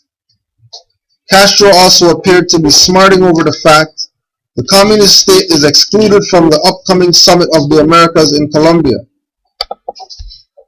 In the meandering essay, he mocks the fact that US President Barack Obama could wear a gayabera, a men's shirt worn in Latin America that Cuba claims as its own, to the summit. The curious thing about this, dear readers, is that Cuba has been forbidden to attend that meeting, but not the Goyaberas, Castro wrote. Who could hold back from laughing?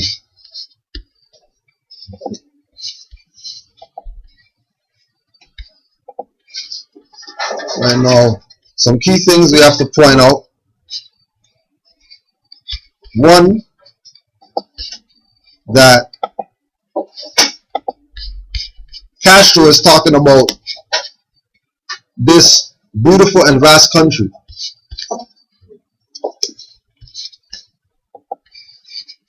Right? He's from the Southlands. And he's saying that this is a beautiful, vast country. He didn't exclude himself and he didn't exclude anybody else. Why? Because he's indigenous to this land. Right? He's not going to say that out of his mouth, I'm indigenous. But if he wasn't, he wouldn't be making that claim. Right? So vast. So vast. Right? Right?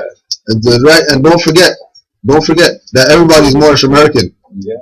That's why he said vast, because he's talking about the vast estate that the Prophet left for the Moors, that he knows about nationality and birthrights and all that. That's why they don't rep Fidel, because he's on birthrights. That's why they don't rep Hugo Chavez, because he's on birthrights. That's why they're not repping them, right? What else did he say? Queen Elizabeth is the head of state of Canada. This is according to, because this is now international law and governmental principles now. This isn't just, the United States 13 colonies and, the Queen and fighting over. Everybody's now involved now in the game. Because everybody was an ally to the U.S. Even Fidel. Right? And even Batista. You know what I mean? Fighting over their own birthright. Right? Set up as two agents to try to take out each other, to take over. But Fidel had Che. So, you know what I mean? Crazy man. Same way they had their own plan, he had his own plan. Right? He's like, just let me get control of this piece. And then, and we also want to make mention to the summit. Right? Where was the summit taking place? Colombia. Right? The summit's in Colombia. District of right? Colombia. Right? Colombia. Not the district of, right? Colombia. Right? And Cartagena is like the city that happened. Oh, so this is just some Cartagena history, right? And don't forget that we're talking about so-called, South Americans that are, like lighter skinned than us or whatever, and you know what I mean? Yeah. So they're not really part of our family because they don't look like us. How our people would think about them. You know what I mean? Like they're really the aliens that are, you know what I mean, trying to cross the border and you know what I'm saying? when they're indigenous? Like, why can't they just move it? Like, what's the problem? like, why try to force people to, you know what I mean? Right, to be in a corner, right? So the ancient city of Cartagena was founded, as its name suggests, by the Carthaginians in the year 227 BC. Though then called Carthago Nova, New Carthage, it rapidly became their main trading port and at one time was widely recognized as being one of the wealthiest cities in the ancient world. Through Cartagena was made truly famous by Second Punic War 210-201 BC, which led to the landing of Hannibal and his elephants, who came with the intention of defeating the Romans. Hannibal's eventual defeat led to the loss of Spain, and the Carthaginians were expelled from Spain by 206 BC. Control of Cartagena thus passed over to the Romans, who made many improvements, roads, bridges, aqueducts, etc., to an already great city. After some initial teething troubles, Roman rule brought peace and prosperity for several centuries. During the decline of the empire, the Romans' power was handed over to the Visigoths, who settled in Spain to build a kingdom. Persistent conflict between Visigoth nobles weakened the monarchy, and in 711, the Moors, in brackets Arabs, arrived quickly, taking control of Cartagena and much of the peninsula. The city saw some demotion under Muslim rule, if only in terms of status. The Moors instead choosing the newly founded city of Murcia, M-U-R-S-I-Y-A, or M-U-R-C-I-A, as the region's capital, itself governing by the Caliphate of Cordoba.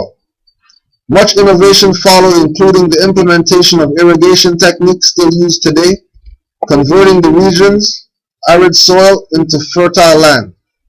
In the 11th century, brought civil strife, and the Caliphate was overthrown by native Spaniards to make way for the independent kingdom, including at its height part of the modern provinces of Alicante, A-L-I-C-A-N-T-E, and Almeria, A-L-M-E-R-I-A.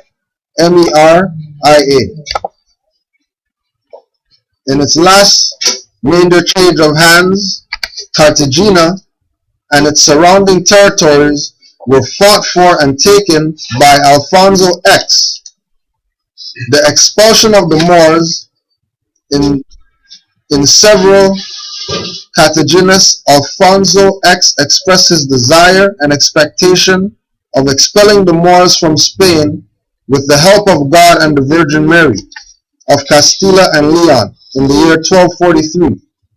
Now governed from central Spain, Murcia remained the provincial capital and remains so today. Cartagena continued its strategic importance, being made Spain's official naval headquarters. It also remained the principal trading post for the country until the 20th century, when it suffered by competition brought on by rival ports of Barcelona, Valencia, and Malaga. And that's just to say, how many places do we know in the Americas that are named after somewhere on the continent? Right? Enough. Like enough. Yeah. How many places from over here are named over there? So, if it's one landmass, right, and it's one people, then automatically it's a republic. Like automatic. There's no, that's why Fidel said, we don't know what they are. Like, what are they?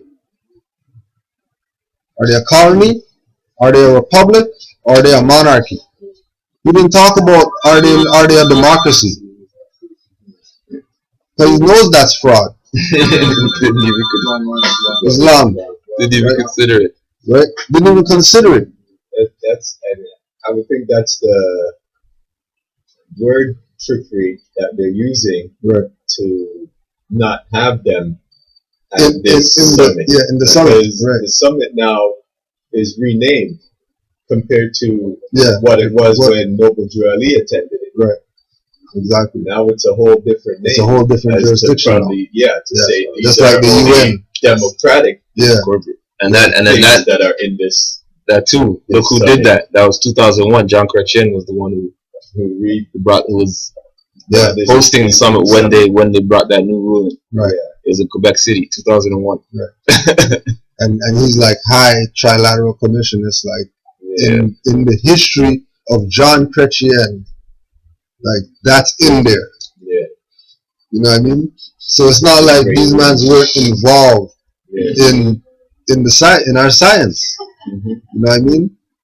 Of course they were involved in our science. And we know that this is a republic. Yeah. That's a fact that this is a republic. And every one of the other states in the United States of America is a republic, including all the islands that we all say that, you know, we come from. Yeah, that's right. You know what I mean? As far as us in the north. Yeah. You know? Right? So that was good. Just so people could see that, you know what I mean? Like, we're not, when we tell people about, your birthrights and you're not Negro, black, color, people get take personal. Right? Yo, we're talking things that are happening right now. Like things that are happening right now in front of your eyes in the newspaper today. Like the prophet said. Keep an eye on them. Keep an eye on the newspaper. For real. You know what I mean?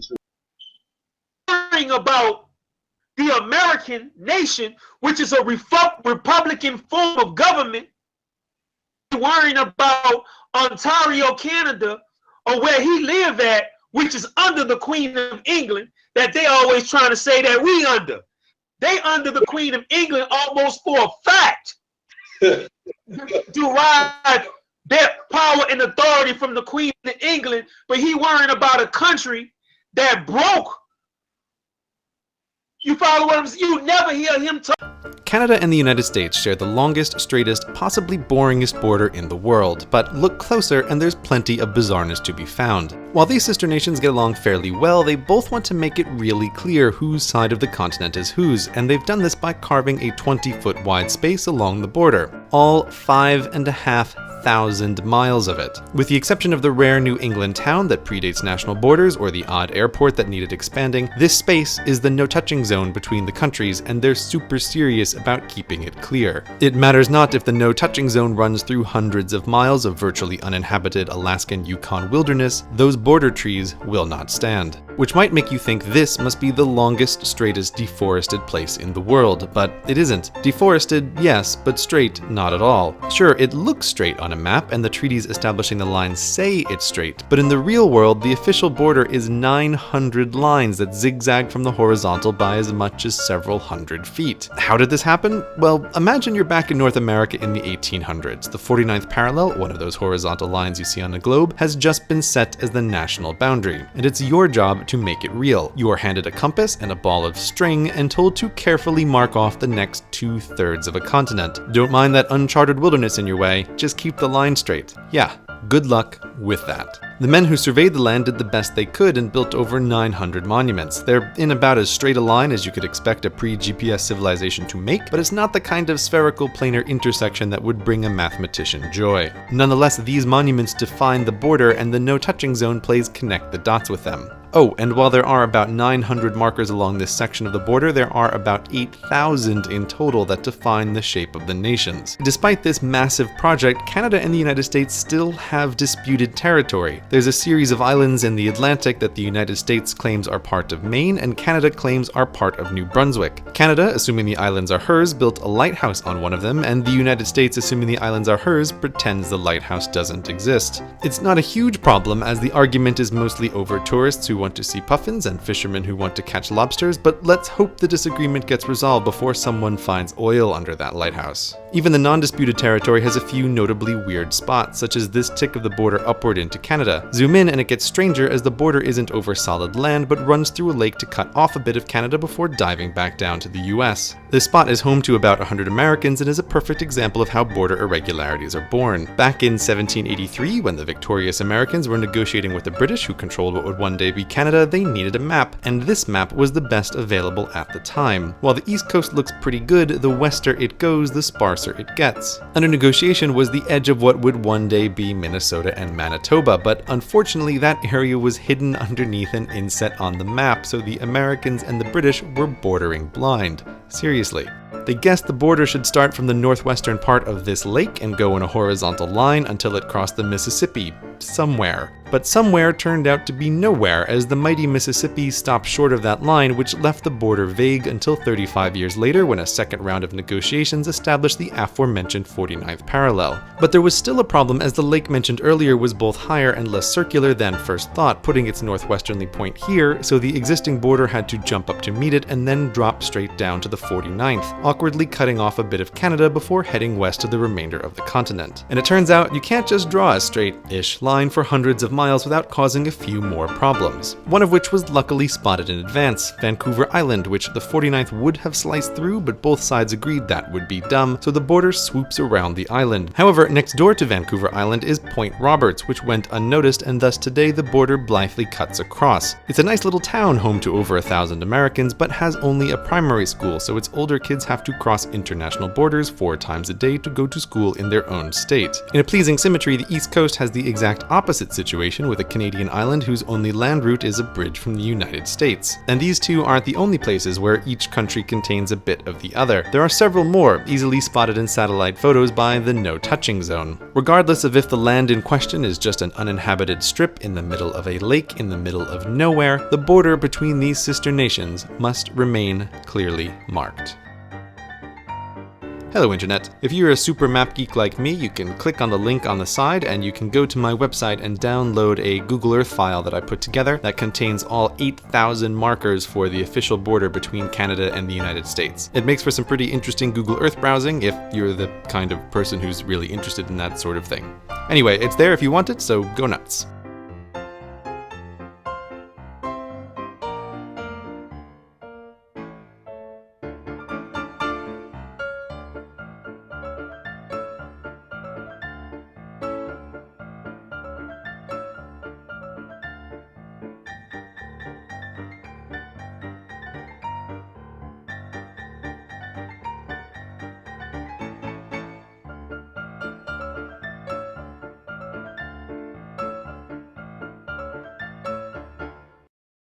Talking about Canadian jurisprudence. Why don't he talk about Canadian politics and situations? I don't get that. Right, exactly. Now, why should I ever talk about Canadian politics? Canadian politics, always over on our side of the border talk. And then he is so ignorant that he says that because Canada is in North America, that it is part of the United States of America. Insanity. Think about this, Moore. If Canada was a part of the United States of America, they have clearly defined borders in them, and we need the required documentation, the passport, to even drive across or even fly across that border, be a part of the 50 states of the United States. I don't see no star on that flag behind you, Brother Taharka, that has a star for Canada. Yes, we have, as the United States of America, we have territories, you know, like Puerto Rico and Guam and so on and so forth, but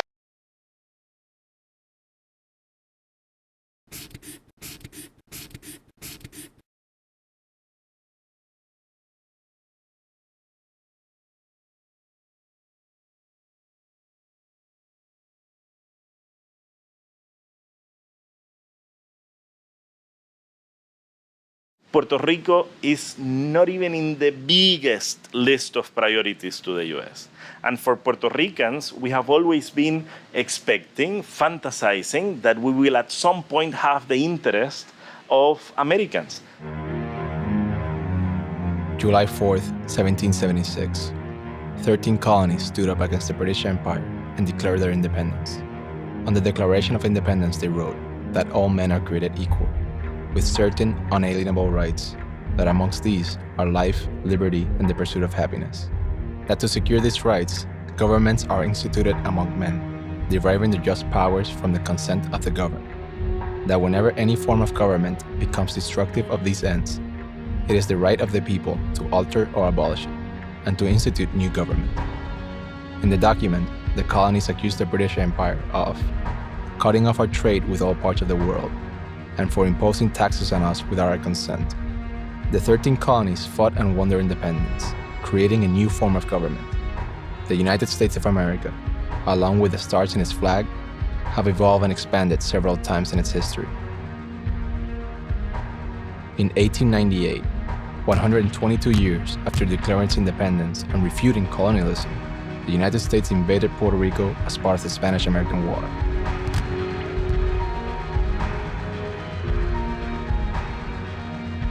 After the war, for the first time the American flag is raised beyond the continental United States. Before this point, the United States Constitution never had to provide for territories. During the first decade of the 20th century, the Supreme Court is faced with the question, does the Constitution follow the flag, in what is referred to as the insular cases? In a series of decisions, the answer was, not necessarily, and the courts create new terms to administer the territories, incorporated and unincorporated. At this point, Puerto Rico is defined as an unincorporated territory. In 1917, the people of Puerto Rico were granted U.S. citizenship, but they have no effective representation in the U.S. government. Early in the 20th century, the Puerto Rican identity is directly threatened by policies of assimilation. Even the island's name was changed from Puerto Rico to Puerto Rico. In their shared history, the U.S. has played the role of savior as well as the aggressor for Puerto Rico, dividing the political aspirations of the islanders.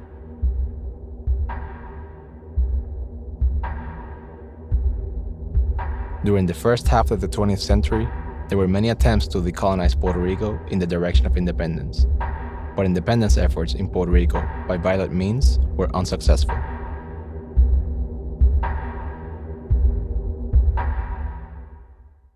In 1952, the people of Puerto Rico, led by the island's first elected governor, Luis Muñoz Marín, drafted the island's constitution and reached an agreement which would evolve the colonial rule over Puerto Rico into a more sublime colonial relationship called Commonwealth, or Estado Libre Asociado in Spanish. The Commonwealth Constitution was approved by over 80% of Puerto Rican voters. For decades, support for Commonwealth Party kept growing virtually unopposed. After years of political persecution, the Independence Party loses support. As the independence ideal is in decline, the statehood dream is on the rise. Statehooders, or Partido Nuevo Progresista, adopted the mantra, statehood is for the poor, and rally about inequality and welfare funds. Knowing the strong divisions on the island, and mindful of the international opinion voiced through the United Nations Decolonization Committee, the United States adopted the politically correct policy of supporting self-determination for Puerto Rico. Following the examples of Hawaii and Alaska, the Puerto Rican statehood supporters promote the organization of plebiscites on the question of status. The first of these plebiscites is in 1967, and Commonwealth wins by a large margin. The second plebiscite is held in 1993, which marked a clear rise in the statehood movement. In less than a decade, statehooders decided to run a third plebiscite in 1998, but this time the options were different. Commonwealth was presented as a territorial status. This ballot also marked the first time the free association option, or sovereignty, was presented to the people. Statehood was presented on the third column and independence on the fourth. Commonwealthers disapproved of the definition of Commonwealth as territorial status and created and advocated for a fifth option, none of the above, which won.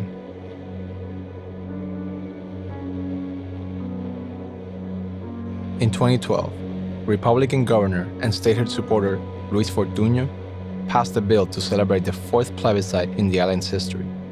But this time, tired of losing against Commonwealth, the statehood forces have aligned themselves with the Independence Party to ask a different question, one that the people of Puerto Rico have never been asked before. Do you agree that Puerto Rico should continue to have its present form of territorial status?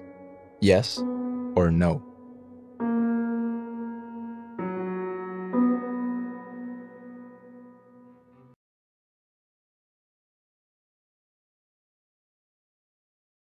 Everybody know that these places are clearly territories of the United States of America. Nobody else but this clown and his cronies believe that Canada is a part of the United States of America.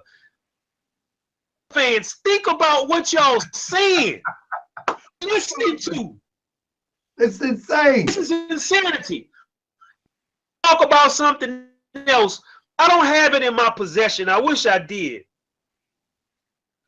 This one of the brothers, you know, who was one of my teachers, brother Emmanuel Braswell Bey. She of the Moorish Science Temple of America in Chicago. Now, or some people would say that portion. There's something I missed that. Yeah, it was breaking up, like going out. I know all of ours is going in and out. I want to say that Braswell Bey, I don't remember the full context of this letter because it's been a few years. But Braswell Bey have in his possession some of the original documentation of the Moorish Science Temple of America and from the Prophet's time in the first Supreme Grand Sheikh, Brother Emili El. That letter some of the things that we are talking about today, believe it or not, and I can't remember the full context, but there was a brother who about American citizenship. He wrote to Emili El or something to that effect. And Emili El said, well, believe this is your nation, then it ain't your nation. The first Supreme Grand Sheikh saying this to somebody in the form of a letter. And then the Supreme Grand Sheikh Emili El went on to talk about the armed forces of the military, the Army, the Navy, Air Force, and Marines, and how all of that stuff, how the Prophet had taught him that all of those armed forces and stuff like that belonged to the Moors. So here we have documentation of letters of Prophet Noble Drew Ali talking about our inclusion in this demonstration, and here all of these people want us to be anarchists like them. People, I don't care what they say, they don't have a nationality. They don't have no nation, because nation in turns requires nationality. So I'm gonna ask them, where's their temples? Where's their gross domestic product? Where's their gross national product? Where's their armed military forces at? They don't have none of this stuff, right? And as long as Taj Tariq Bey has been teaching people all of this stuff that he claims, they have nothing. Nothing. All of these years, this brother Taj Tariq Bey have not even formed one Moorish Science Temple, one temple. That's all they do is go around lecture, and sell little ghetto prison pamphlets to people, you know. And that this brother would only know about not paying taxes and how taxes is voluntary and how people not supposed to pay mortgages.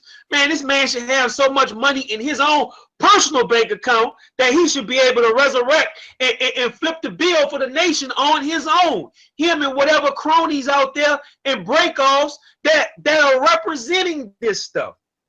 I mean, it's just another stupid thing that they said on the show. And I'm not calling the brother stupid. I was telling Ali Bey the other earlier today. They referenced the movie Django in the papers. Django, his wife, is some kind of relation to the sovereign citizenship papers that in the sovereign citizen type stuff that they have now. But my whole thing is this: relating to something in some movie called Django, you crazy. Because the thing is that if you need freedom papers to walk around to prove your freedom, and that's the bottom line. Exactly. Say. And go ahead, Moore. My bad. I was gonna say that again. If you need freedom papers to walk around, right? If you need freedom papers to walk around, then you're not free. It goes back to what Taharka was saying. Them brothers still slaves. The addicts back in the day who was free, they had to walk around with their manumission papers. If you got to walk around with papers talking about you something, you a slave. You got to file something to tell somebody who you are. Bottom line, those people basically adhere to Confederate ideology.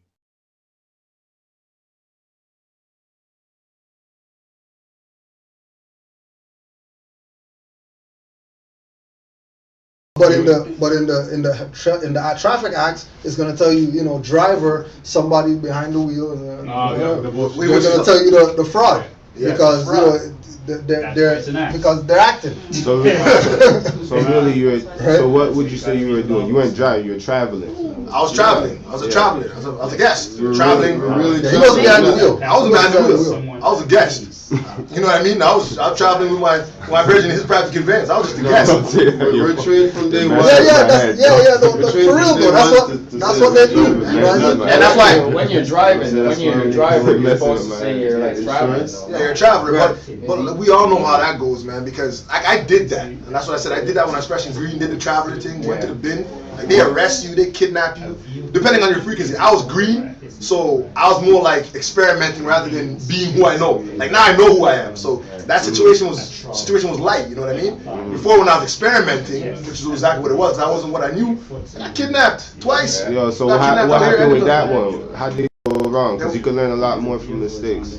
What happened with that? Like first of all, they withdrew all the charges because as the case, the so-called case was going through. I was studying, like I was in the books, still am studying. You know what I mean? So by the end of it, they withdrew everything. You know what I mean? They lost paperwork here. They didn't have enough. But how were they able to detain you? They were able to do it because I didn't know who I was. Because they got the badge and they got the guns and basically they could do what they want, no matter what. I'm asking, like, how did at that time kind of go? The conversation was I wasn't fully into who I was, right? So the conversation was I'm in the parking lot. I have to identify myself. Well, he's like, no, I seen you driving. I'm like, well, I was traveling. But now, when I didn't say I was traveling, I was like, I didn't even go into that. I was like, yo, I'm in the parking lot. I don't have to identify myself. This is private property. Oh, yeah? Window got smashed out. Backup came. I got dragged out, handcuffed, and brought up to Maplehurst. And if you knew better, what would you have said? If I knew better, at that time I didn't have a nationality card, right? So even though I was saying that, I wasn't saying anything. I was just saying that I don't have to identify myself. I would have ease myself out of the situation by being like, here, since I'm being forced. I'm being forced. Here's my nationality card. You want identification? This is my identification. Here's my nationality card. At that time, like I said, I was experimenting and I didn't have all my ducks in a row, so I had nothing to give this guy. You know what I mean? So it's just like you think. Obviously, in their mind, they'd be like, "Oh, this guy probably on warrants. He's probably some wanted man." So that's when they smashed out the window. But now it'd be a situation where like I'm gonna going to the bin twice for so-called driving offense. Now I'm in a situation where if they're trying to like get aggressive on me, I'm gonna give them my nationality card. You see what I'm saying? Because that's what they're asking for. They want me. So you never had your nationality card during this incident? The first two times, the first one, no, never had my nationality card. And that's when they were able to kidnap me and do what they want because they're looking at me as a straw man, and I had nothing to show that I am who I say I am. You see what I'm saying? And that's the difference between experimenting. Because even if you listen to some of the older videos, I said experimenting. Because experimenting is something you do when you don't know the outcome. You're trying to figure out the outcome, but now it's no longer experimentation. Now it's just me being who I am. Now he's the scientist now. Exactly. Got it. I got you. So yeah, they even give you hints at the insurance thing, like when if you wanted insurance and they ask you if you're traveling or driving for commercial purposes or personal. And we always say personal, but then You always go get a license after. Right. Stuff like that. You had a question or comment? I don't even remember. Can't remember, sorry. I saw your hand up. You had something good? Well, he's just basically asking in regards to the difference between a guest and a passenger. Yeah. Right? And a navigator and a traveler. Yeah. In terms of how the words are interchanged and how it can be used and not used. So, you know, and the low level people we see out here that pull us over or whatever, 90% of the time they're just following they're just following their stuff. You know what I mean? They got orders. Go out there. We need 500 tickets a day or whatever. Go give some tickets. You know what I mean? They're not dealing with law or anything like that. I was just going to add to what you were saying earlier about how the divine knowledge will come through somebody. Yeah. Because there are times that's why I say study, because there are times when you're put on the spot and out of the blues, I'm telling you, just this power comes into you and you know exactly what you're saying. Yeah. You're coming at you and you're just saying right on point and you're firm on your square and you just back up. You know what's funny? I've experienced it so many times, you know? That's so true because when I watched the video, I didn't remember I said half that stuff. You don't remember. It was I was autopilot. Till after you're like, where did that come from? You want me to read the definition of passenger? Yeah, you have it there? Yeah. A passenger. A person who a common carrier has contracted to carry from one place to another and has in the course of the performance of that contract received under his care thereupon the means of conveyance or at the point of departure a means of conveyance. It says the above definition is not exhaustive. For one who goes to a railroad station to take to the next train in a responsible time before the time of the arrival of the train is a passenger, though he has not purchased the ticket and the duties imposed by the relation of the carrier and the passenger obligatory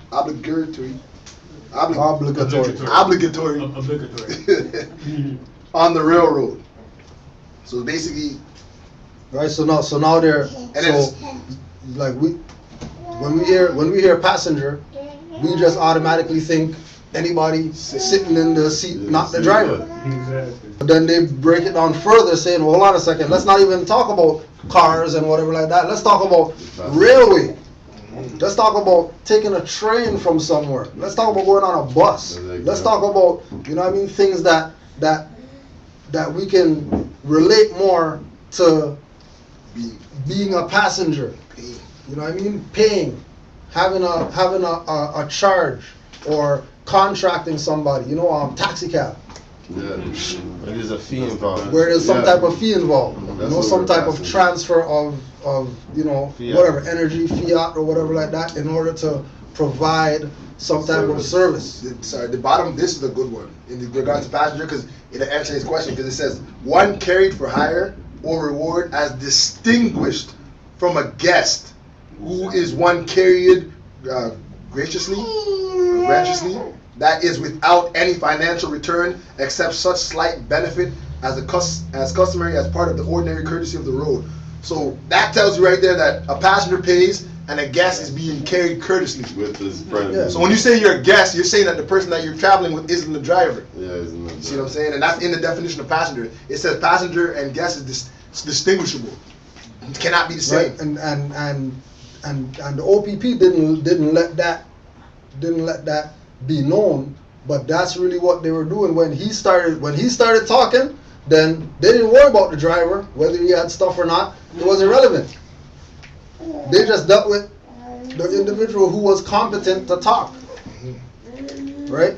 But the individual who was competent to talk, their mentality was, oh, he's, you know, nigger or whatever. We'll just they'll just get smart ass. Right. he just you know. Yeah, right. We're gonna give you something or whatever. Yeah, but then, you know, they go back to the car and the supervisor on the phone like, yo, what are you guys doing down there or whatever? Like, guys calling me, telling me they come down and all this type of stuff. Then, you know, at that point they knew that, okay, you need to tread lightly with this one because he might know a little bit more than the average. And he's on camera, so they're on camera, so they got to back out without living up to their badge numbers and their name on camera. And I'm telling you, like that, what that does is it's the same analogy like Amari's using in the chess analogy. Because now they're thinking like, yo, these guys making so much moves right now, and I'm not getting a chance to like, to move or to set something up or to get him to get him over here on our part of the jurisdiction, because he's like, I got badge numbers on camera, my name's on camera, my supervisor's coming down, he's telling me he's a guest, he's telling me he's not a passenger, and the guy just, by the end of it, these guys were just standing there like, You're done. no, go ahead, do what you gotta do. That was the full court press on him. No baskets for the next. Sometimes they try to push it. No they try baskets. to push it, but when you start writing writs, they realize, okay, you know what? We need to back off now. You raised a very important point earlier, and that is maintaining your cool. It takes practice. Yeah. But there are a lot of situations where we meet, we get, there's a confrontation, and because of this color thing, a lot of us believe, well, it's all related to color. But it's not. Yes, it is to some extent, but but isn't it also in relationship to the type of vibration you're putting out and what you're attracting? Right. And again, like we, that's why we use Noble Drew Ali as a reference, because there's things that he said to us to remedy a lot of situations before they even start, right? So like when we're talking about dealing with them in an intelligent tone and things like that, those are things that Noble Drew Ali said. That's not stuff that we're just saying because it's common sense to deal with them proper. Like those are lessons that we were given. Over the time of studying, you pick up these little things and then you start applying them, right? So this is a writing called A Divine Warning by the Prophet for the Nations. You who doubt whether I, the Prophet, and my principles are right for the redemption of my people, go to those that know law in the city hall and among the officials in your government, and ask them under an intelligent tone, and they will be glad to render you a favorable reply, for they are glad to see me bring you out of darkness into light. Really? On that question of the law, I want to ask a question, right? Isn't the law supposed to be an agreement between two? Contracts are agreements between two. Yeah, law but there's common law, right? Right. And there's statutory law. Right. Okay? I'm not talking common law. Common law is common law. You're supposed to know what's right or wrong, right? As long as you don't mess with me, I don't mess with you. Right. That's it. Right. That's bottom line. Right. But when you start, I'm talking here statutory laws. Well, statutory laws or acts. Or whatever. They're not really laws. Well, you see, you use the word acts. And remember I said earlier, there's that saying that goes, all this world is a stage, right? And all men players. Yeah. It's an act. Right. Okay. Right. So this is why I raised the question about power, right? And you don't want to be the ball because you got two players, but you got a third thing. Right. The ball being bounced back. Yeah. The question you addressed a while ago in relation to, or the point you made in relation to chess being a good analogy. It is a good analogy because the powers that be are putting this to the test in that they're programming computers to play the chess game. And the computers programming all the possible moves so that there's no way you can win. Now they're hoping to use the computer to teach them how to play the game. Right? But now they're finding that even that's not good enough. So now they're now going on to quantum physics, where the outcome is not what you observe. When you're not observing, the outcome changes. And then in I can't remember the guy's name, but the individual chess player that they started doing that for, because he was beating everybody. That they started making computers play people and all that type of stuff or whatever like that. He was getting his ass kicked by the computer so much until he realized that how you beat the computer is by spontaneity. Yeah, being spontaneous. Being spontaneous. Yeah. Not even going with what the move might be or the rule or whatever like that. You just you just play your own rules. You just play your own rules and then you beat the computer, and then that's how he beat the computer because the computer couldn't register the spontaneous nature of the human being, because that's programmed. It's a program that has, you know what I mean, like they have fill it up with programs, but you know, as soon as you go do something that's not part of the program, then, you know what I mean? Just like the Matrix movie. As soon as Neo realized, oh, wait a second, I'm the one. Then he starts seeing the program and realize how to beat the game. I'm asking these questions because, I mean, obviously, you know, without saying too much, I mean,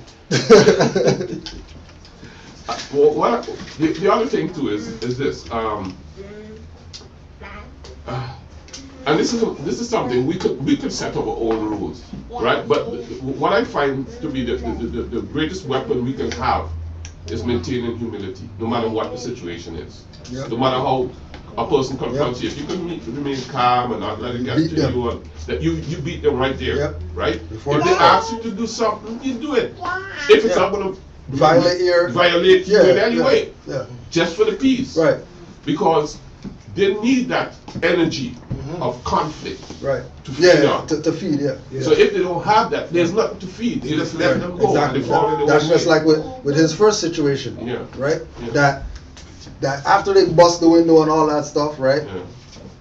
The so-called highwayman came out and said, well, all you have to do is give us a license. Because he was fighting it so hard. So his conflict led to them saying, okay, well, you don't want to give a license, then we'll bust the glass. And then go through all this stuff to have it get thrown out anyways, because all they wanted to do was just see that little card or whatever, that, you know, people come into this information and then they look at those things as, oh, if I give this, I'm going against the ancestors, well, it might not necessarily be that serious. You know what I mean? You just give the stuff, they verify everything, punch in the computer, you got no charges, you got nothing, all right, go about your business, they go about their business, no big deal. You know what I mean? So, exactly. I'm going to raise something a little hit, right? If you know you're going to be in a situation where you're going to be confronted by the so-called authorities, right? And you expect something like that to happen, you write out, I got laryngitis, on a piece of paper. Guy stops you, you give him that, you say, I got laryngitis, then you give him the ID. You don't need to say anything. The document speaks for itself. There's only two things you can do: let you go or arrest you. What else are you going to do? You can't talk, you've already told him. That's the story. That's as simple as that.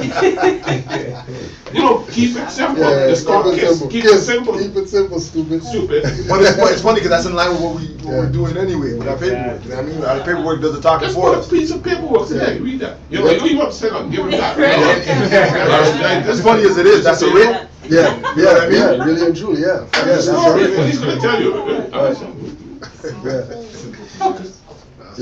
It's over to that. Right. What was that? Oh yeah, color. Yeah, we were looking up color because Joe Joali said that we're not Negro, Black, or colored, so we just want to put colored out there so people are familiar with that term as well. Oh no, everything's online. Everything's online. Just to clarify, this is the lawful definition of colored. So color, an appearance, semblance, or simulacrum, as distinguished from what is real, a prima facie, or apparent right. Hence, a deceptive appearance, a plausible assumed exterior, concealing a lack of reality, a disguise or pretext. In pleading, ground of action admitted to subsist in the opposite party by the pleading of the parties to an action, which is set out as to be apparently valid, but which is in reality legally insufficient.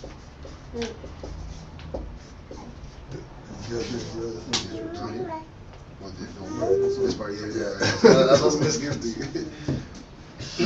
The other definition for color: the word also means the dark color of skin, showing the appearance of Negro blood, and hence it is equivalent to African descent or parentage.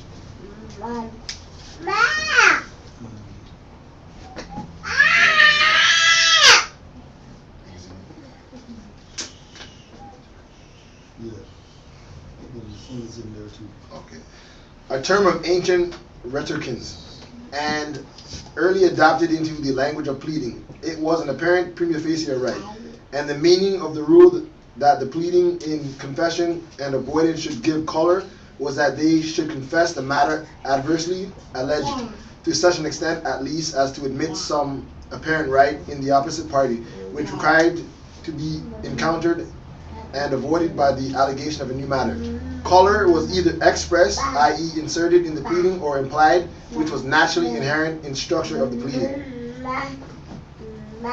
So, if once you say color, when they said people of color, and then we related it to the end part where of African, dark skin, or whatever like that, that's not really where they were going when they said color. When they say people of color, they're talking about fake people. So if you're a fake person, then that means rights don't apply to you, privilege don't apply to you, titles don't apply to you, office doesn't apply to you, authority doesn't apply to you, identity doesn't apply to you. You're just nothing. You're just fake. You're a simulacrum. You're imagination. You're not a reality, right? So we're not colored people, right? Just like we're not black, because that's an adjective. People are nouns. We're not Negro, because that's Spanish for black, which means we're not. You know what I mean? We're not that. You know, we're not Ethiopian, because Ethiopia comes from Ethiops, which is Greek. And we're not Greek. That's not our language, so we can't be that. Right? So all these little things, you know what I mean, that as we go and we study and, you know what I mean, we read and do what the colonizer intended for us not to ever do, which was read, we start realizing what's going on, we start realizing the game, and we eventually free ourselves from physical and mental servitude. On the question of read, right? A lot of legal terminology is written with verb, adverb, verb, right? It's all action words. Right. All interpreted subjective. Okay? We should really be dealing with noun. Right. Adjective. Well, depends on the subject matter. For accuracy's sake. Yeah.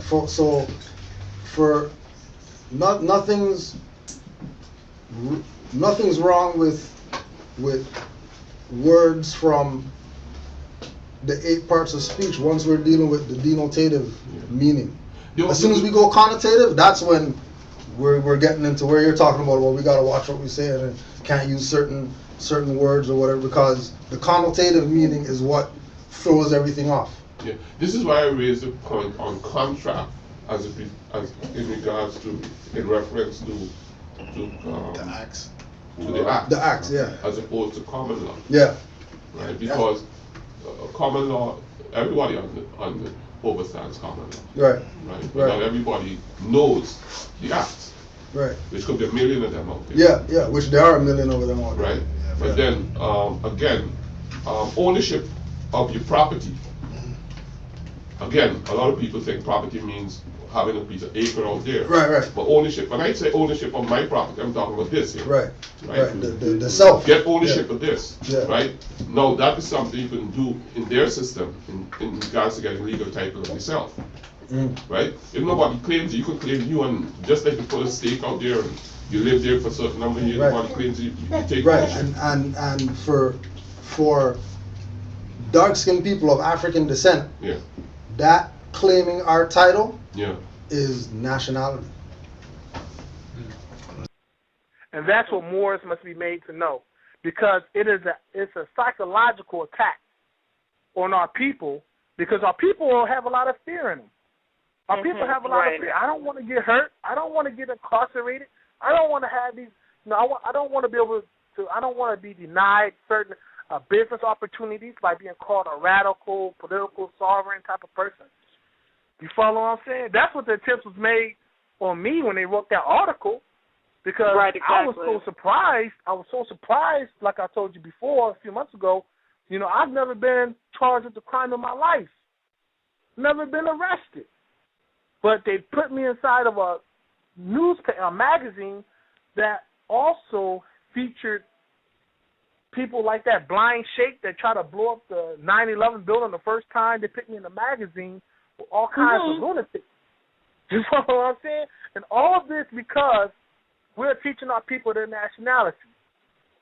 So that's why I had to tell the news lady and these different people in the university, why is it, or how is it you're able to even suggest that when somebody declares a nationality that is some act of hostility? Why is that so with our people? Why is that so? Why do they consider that an act of hostility or aggression when our people come into the rightful knowledge of their true identity? It's because there's theft that's going on here. There's birthright theft that's going on. So it's a big time issue now.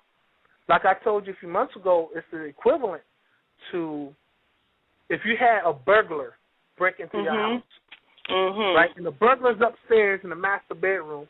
He's taking all the jewelry. He's loading up on all the goods and the valuables. And all of a sudden, in the middle of his heist, he hears the keys dangling downstairs, right? And he pulls out his revolver. Because now he knows that, the owner came home, and he's going to have a confrontation. Because the owner's going to be surprised, he's going to be surprised, and it's going to be a matter of life and death. Right. So that's how the Europeans, that's how the Inquisitionists are looking at it. They're looking at it like they're coming home to what's theirs. Once they see these contracts, you follow what I'm saying? Because when they made those laws and policies, those Inquisition policies, that our forefathers were not allowed to read or write or acquire an education, it wasn't because so they couldn't enjoy a good bedtime story. It's because they did not want them coming to the knowledge of the contracts of law. They didn't want us to read the Moroccan Peace Treaty. They didn't want us to read George Washington pleading and begging to our forefathers to sit here unmolested. You follow what I'm saying? So this is why they're looking at it at a hostile situation, and they attempt to use psychological warfare on our people to instill fear in them by saying, well, you don't want to be associated with being a sovereign. And they show some wild European, he's out here killing police officers, policy officers on the highway. So you don't want to be associated with that, do you? And I've seen good Moors who said that there's no such thing as an individual having sovereignty. And that is incorrect. That's incorrect. Individuals, as well as the collective, are sovereigns. Now, if they wanted to put that in context, what should have been said, what would have been proper, would have been said that foreign nations from around the world will not deal with governmental protocol with individuals as sovereigns. That's right. That would be proper. They won't deal with individuals. They deal with collectives. But as with the arena that we're dealing with, where we have the thieves questioning our integrity and questioning the accuracy of our records, right? Yes, we are individual sovereigns. Our forefathers are tied to this land by birth. We are the inheritors of this land. And there's nothing radical about that. There's nothing hardcore extreme about that. We are the original people of this land. And we're claiming our land. And I'm going to say this real quick. I'm going to say this so we can move along. But I'm going to say this. Never forget that Christopher Columbus and all the rest of those guys, all right, that came over here from Europe on those boats, they are just that. They are foreigners and they're Europeans. They are not Americans. They are not Americans. I know we always hear Sean Hannity on the conservative talk show say you're a great American and you're a good American, but they're not Americans. They are Europeans who are ruling by legal force and occupation in our land. You know what this illustrates that beautifully and simply? The illustrated story of the three bears. I was in the Goodwill shopping a couple of months ago, and it was just sitting there, so I picked it up for about $1. And when I got to looking, it displays the Papa Bear with his fez on and a green vest and his red pants. And then, you know, as the story goes, Papa Bear, Mama Bear, and Little Bear, they leave a house to go about to handle their daily affairs, and then here comes Goldilocks testing out the chairs, eating the porridge, sleeping in their bed, and as soon as the bears come home, Goldilocks is booking, because she's like, oh, they came back to reclaim their throne. And I would also like to highlight, too, that in the Black Philosopher's edition, underneath the definition for a citizen, it does state, in general, a member of a free city or jural society. But then it goes down into the second paragraph, and it says here, in American law, a citizen is one who, under the Constitution and laws of the United States, has the right to vote for civil officers and himself is qualified to fill elective offices. And then it says, one of the sovereign people, a constituent member of the sovereignty synonymous with the people. So it's just so interesting, like you said, how they've taken this phrase that's always existed historically within their law context and then twist it to equate it with something that's evil. But one thing, too, that we would be remiss in not highlighting, Jabbar, is that there are certain people that have come into the movement, and some of them look just like us, and they do some foul things. They do. And to try to paint this image. And I would like to see personally, like a nationwide, like a PR campaign, like ousting these people and letting them know that they need to stop. And I was speaking to Brother Hannibal about that because he had brought that up as well. And something needs to be done because what I see is that, like, for me to give you a good example, you know, he made mention of there's several people, and he had talked about them on the last show. I should say 2 weeks ago he spoke on them, that, you know, they came up underneath him and his father with the auspice that they were just, you know, learning and wanting to know more, gain knowledge of self. But a little bit thereafter, they pretty much took the information and literally start hustling and raping the people. And then on the whole of the collectives, though, nobody, like, really shunned them. And, like, for example, I shouldn't say nobody, you know, because they were addressed, but, I mean, on the collective, a large group of people, like, there wasn't, like, a press release that went out or newspaper articles or things of that nature. And I don't know why that would be. Do you think that, like, with us as a people by nature, it's like even when our own people do us wrong, we just like, oh, no, let's just forgive because, you know, they are a part of us, our extended family, so we shouldn't really reprimand them. And so that's why these things continue to go on and on, just like how because we're very, very forgiving people, and we can be so forgiving to the point where it's detrimental to us. You follow what I'm saying? And that is actually a part of what's going on.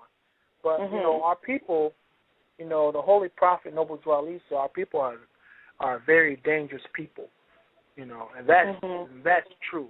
And you know, we have, you know, he taught us to refer to them as dirty Moors, Moors who do these type of advantageous acts of selfishness and greed, and you know, you have Moors who are pursuing these UCCs, whatever, these different bonds or whatever, trying to escape or to avoid good planning and hard work to acquire these things, you know, materialistic things.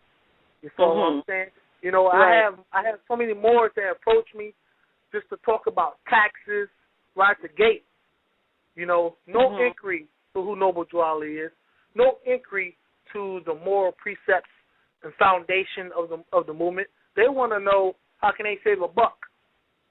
You follow what I'm saying? They want to know how can they get a car and on credit or whatever it is. You follow what I'm saying? These type of Moors, I say you don't ostracize them immediately. You give them an opportunity to come in to learn the moral and spiritual concepts and protocol of the movement and what's expected of us from Noble Drew Ali and our forefathers. That you give them the opportunity. Okay, give them that universal acceptance. And then if somebody proves themselves to be outside of that are contrary to that, then you have to make other decisions to identify them. Simply as dirty Moors.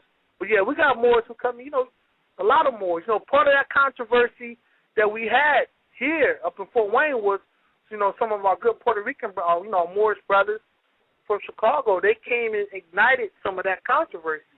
When they said that, there were some guys down at the county recorder's office that was being somewhat belligerent, that was true. They didn't lie. The European didn't lie. And our people be like that. That's why the prophet told us to go in an intelligent tone, because there are Moors who won't go in intelligent tones. So, we did have Moors down there who were cocky, knowledgeable, but cocky. And, I heard, like I said, before, I said a few times, I heard, Minister Farrakhan say this good quote, and I heard it when I was 14 years old. I never forgot it. He said, you know what? When it comes to organizing our people, he said two things I like to share. The first thing he said is,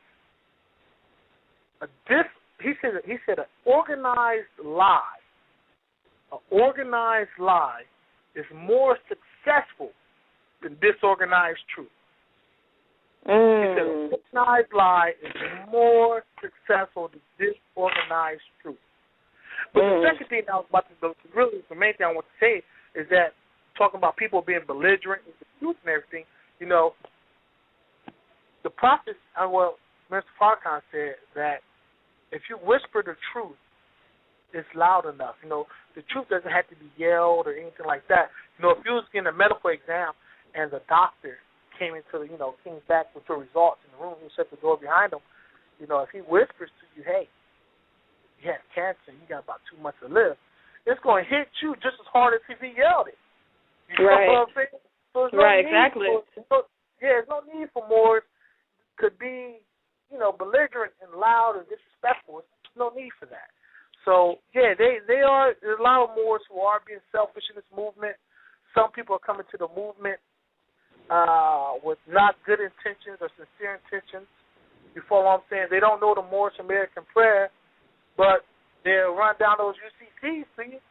You follow what I'm saying? And it's out of order. And it's out of order. Because really, there's a couple good bits of truth to know about the UCCs. I won't deny that. Reserving your rights and signing off on contracts. There's nothing wrong with contracting. There's a couple things out there, but how they're trying to apply it, the UCCs don't apply to us. Our nationality stands alone. Our status stands alone. It doesn't need the crutches of the UCCs to support it. You follow what I'm saying? Our nationality stands alone. So that's what we're trying to promote. We're trying to promote a healthy balance, between the spiritual laws, the spiritual and physical laws, as well as civil procedures. Because, the Moorish movement is just not about civil procedures. That's just an aspect of the movement. Exactly. That's just an aspect of the movement. And we have institutions to build and provide. So that's where we at. Yeah, we do have dirty Moors. I say my opinion to the movement is give them an opportunity to correct themselves. Give them an opportunity to be properly informed, okay? And then if they prove themselves to be rebellious, then allow the Grand Sheiks, allow the Muftis, allow proper protocol to take its course. We have our brothers out there in New Jersey, okay? We have our brother Nature Bey. There's another excellent brother.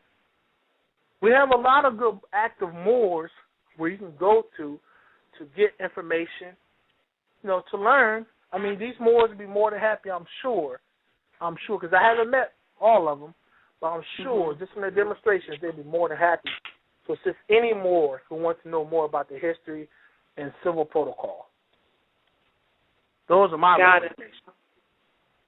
Got it. And also, too, and of course, go ahead. And of course, I'll be remiss if I don't mention my big brother, Tashriq Bey.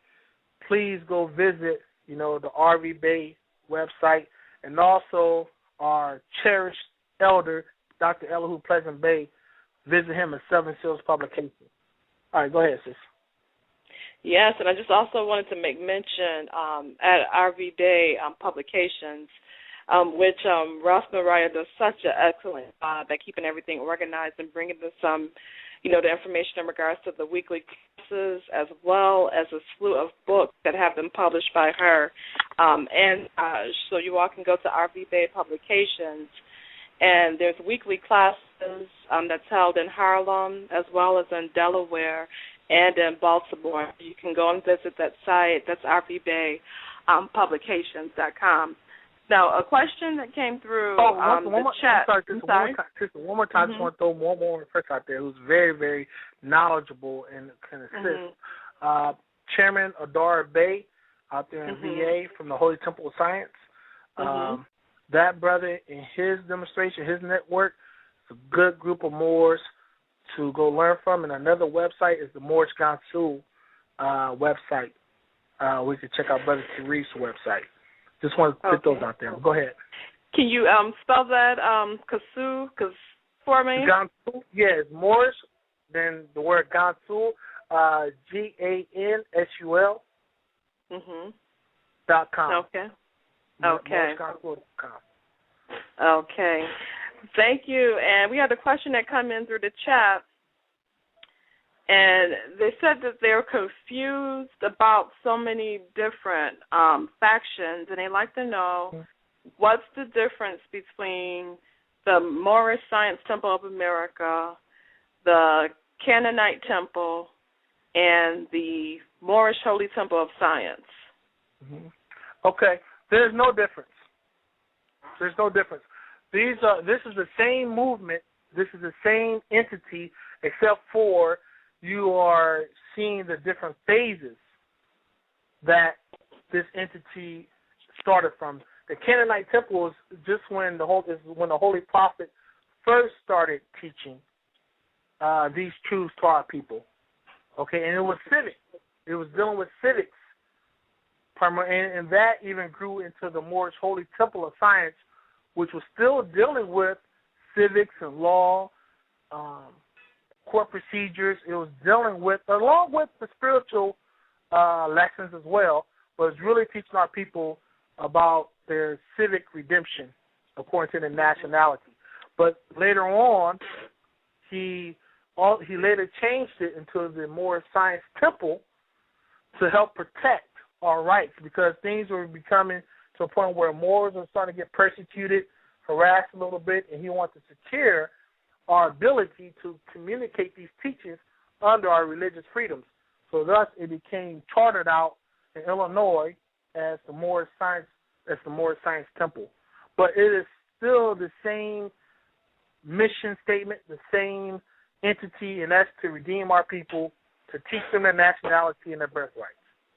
So all the different, you may have different Moorish groups as far as when it comes to teaching these lessons, but like I will always recommend anybody, you have the prophet's material in your possession first.